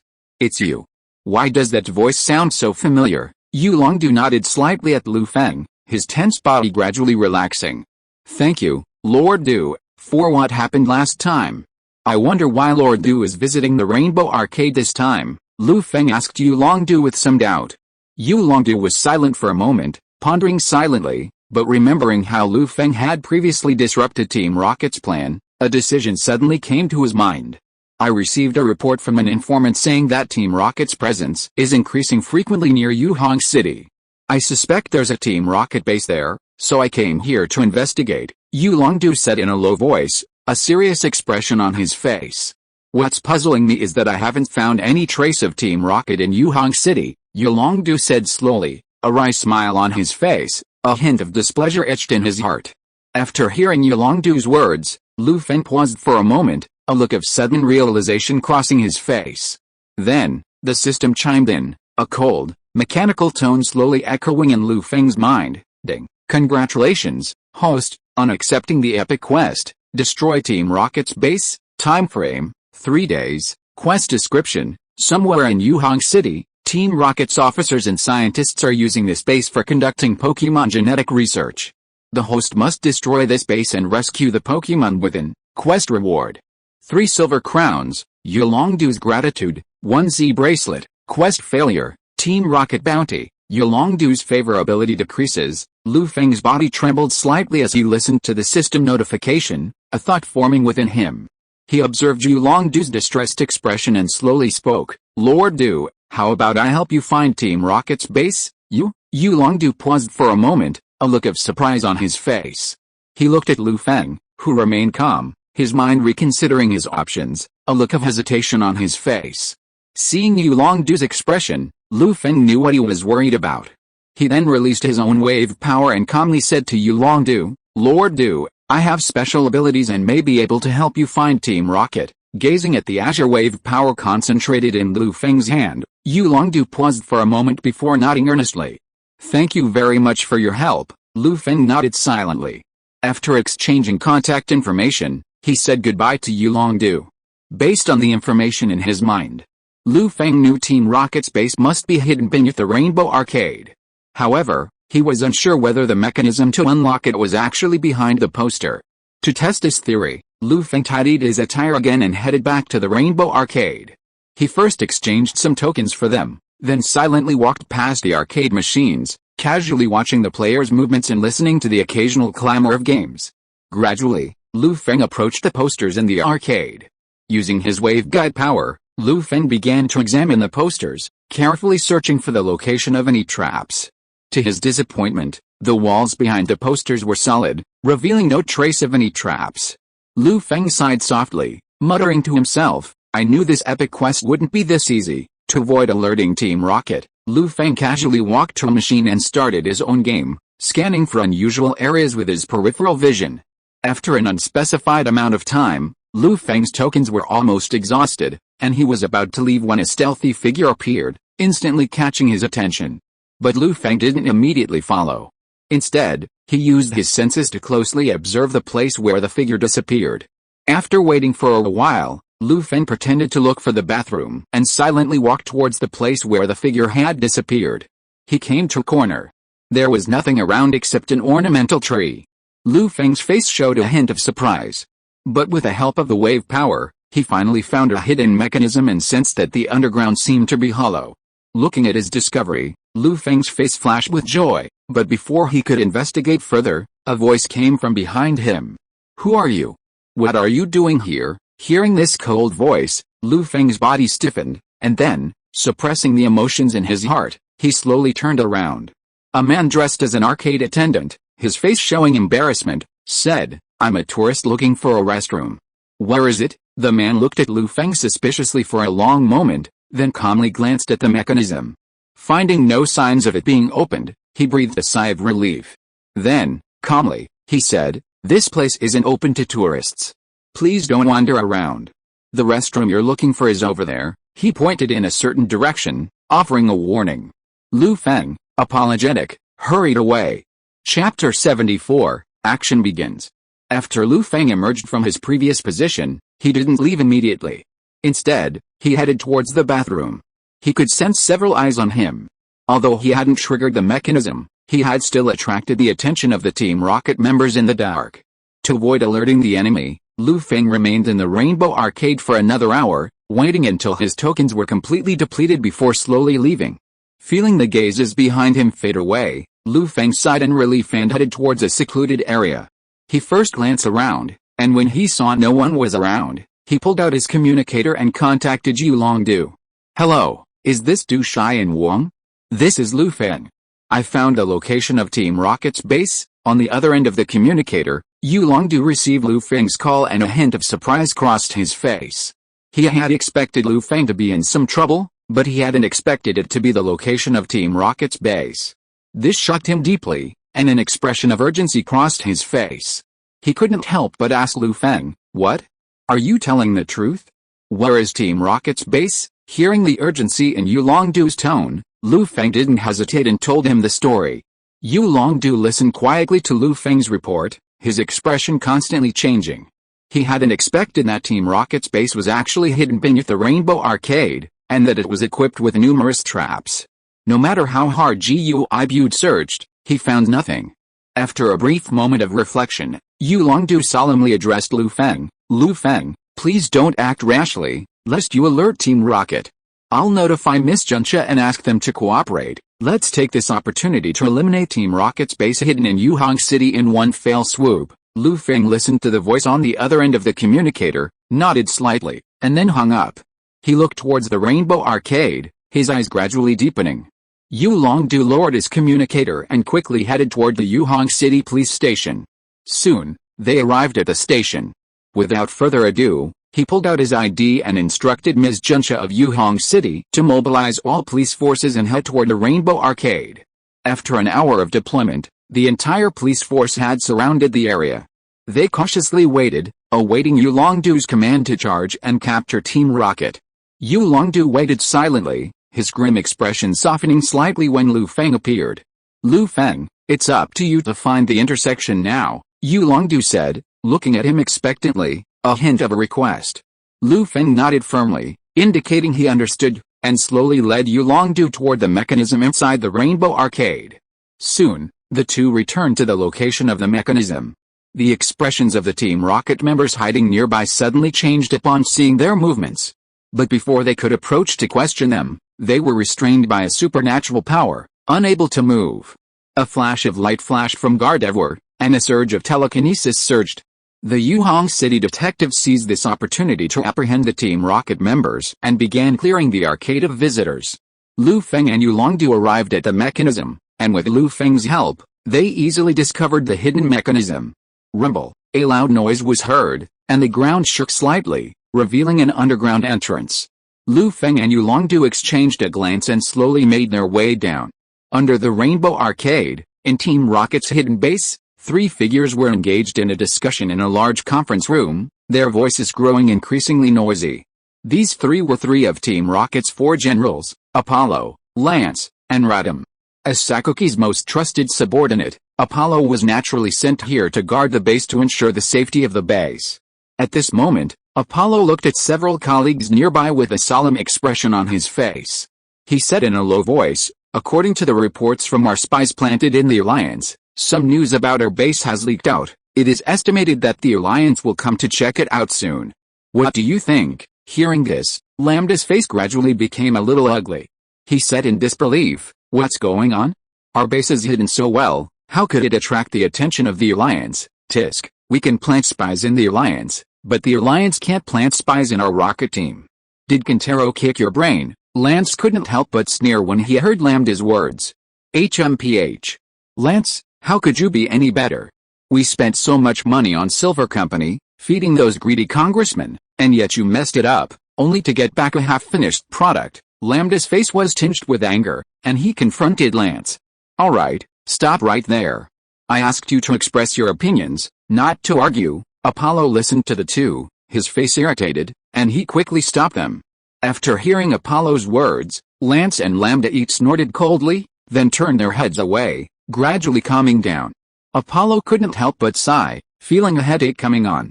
Just as he was about to continue speaking, he heard the sound of a mechanism being activated. Suddenly, Apollo and the other two exchanged glances, each with a sense of unease. What's going on? Why is the mechanism activated? Didn't I tell you not to come in from the Rainbow Arcade area again? Apollo roared angrily, his face livid. At that moment, a small leader from Team Rocket rushed in and addressed the three of them. 3 officers, the Alliance has broken in. What? How could this happen? Lambda's face was filled with shock, a look of disbelief. Apollo checked the surveillance cameras in the conference room and spotted Lu Feng and Yulongdu. His expression darkened. He quickly addressed the others. Yulongdu is here. This base is doomed. Quickly transfer all the data and destroy the entire base, that brat again. Today, I'm going to avenge both old and new grudges. Lance stared at Lu Feng on the surveillance camera, his face veins throbbing as anger slowly rose. The 3 of them exchanged glances and rushed towards the entrance, hoping to stop Lu Feng and Yulongdu and buy time to transfer and destroy the data. Chapter 75 The Powerful Imperial Dragon Fairy. Lu Feng and Yulongdu saw the vibrations from the activation of the mechanism, knowing it must have alerted Team Rocket. Without delay, they dispatched their Pokémon to follow them into the underground base. They continued advancing, occasionally encountering resistance from Team Rocket, but they easily dealt with them. They arrived at a laboratory and, upon seeing the surroundings, were filled with anger. Inside, numerous specimens were displayed, the bodies of countless Pokémon were soaked in formalin, and numerous Pokémon, previously used in experiments, lay dying in cages. Some Pokémon had sustained irreversible injuries from the experiments, their eyes red and their auras ferocious. If not for the suppression of certain machines, chaos would have undoubtedly ensued. Damn Team Rocket! How dare you do such a thing? Yulongdu's eyes shone, his body trembling.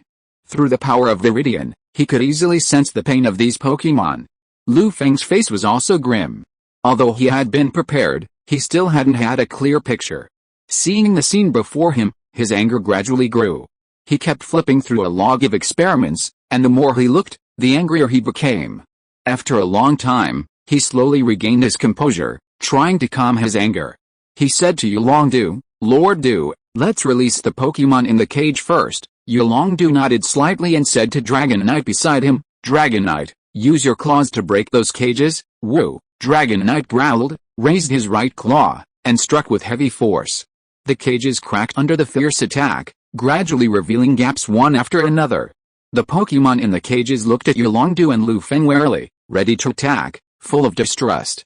Fortunately, Lu Feng used his Viridian power in time, combined with the friendly aura of the Pokémon, to gradually calm all the Pokémon, forcing them to wait quietly.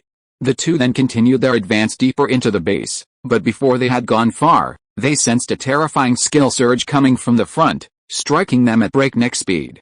Yulongdu, his expression calm, gestured to Dragonite.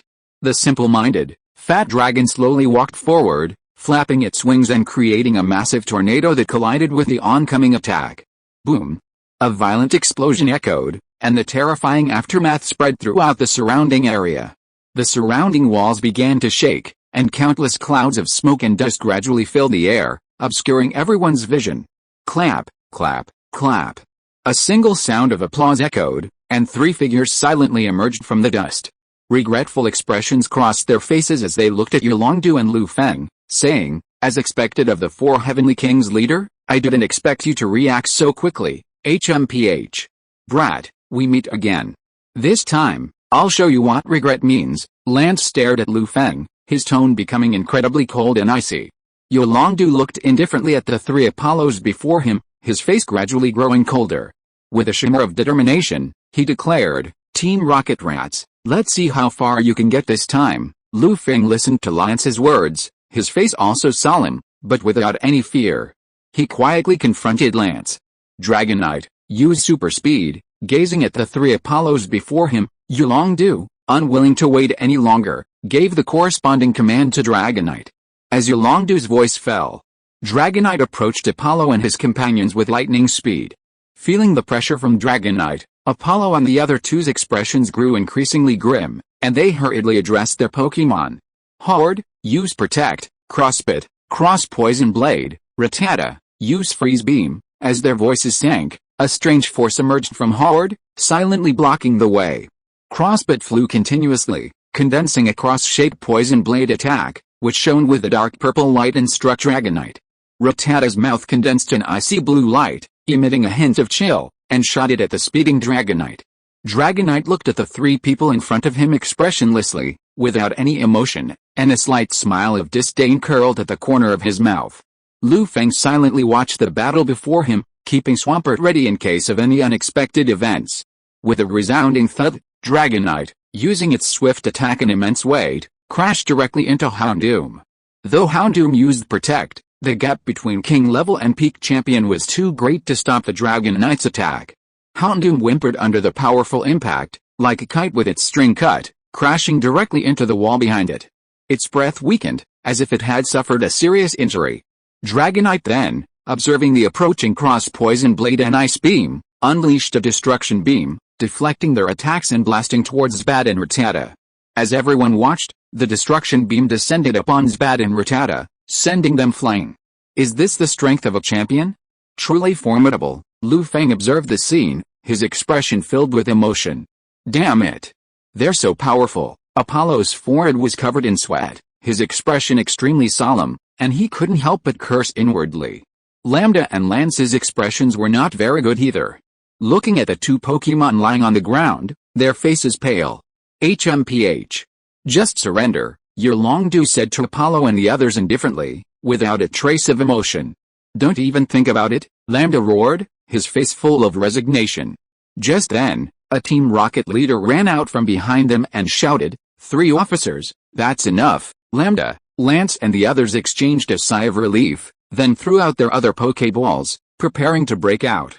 Seeing the Team Rocket member, Feng suddenly had a premonition and quickly said to Yulongdu, Lord Du, why don't you let me intercept those fleeing Team Rocket members? Yulongdu nodded slowly, knowing this was probably the best solution. Then, with the help of Gardevoir's instant movement, Feng took his Pokémon, avoided the position of Apollo and the other two, and chased after the members of Team Rocket. End of this chapter. Thank you so much for reading until the end. Don't forget to give it a like. Looking for more exclusive content and immediate access? Subscribe to our Patreon. Remember, every like, subscription or donation encourages us to continue. Thank you all. See you in the next video.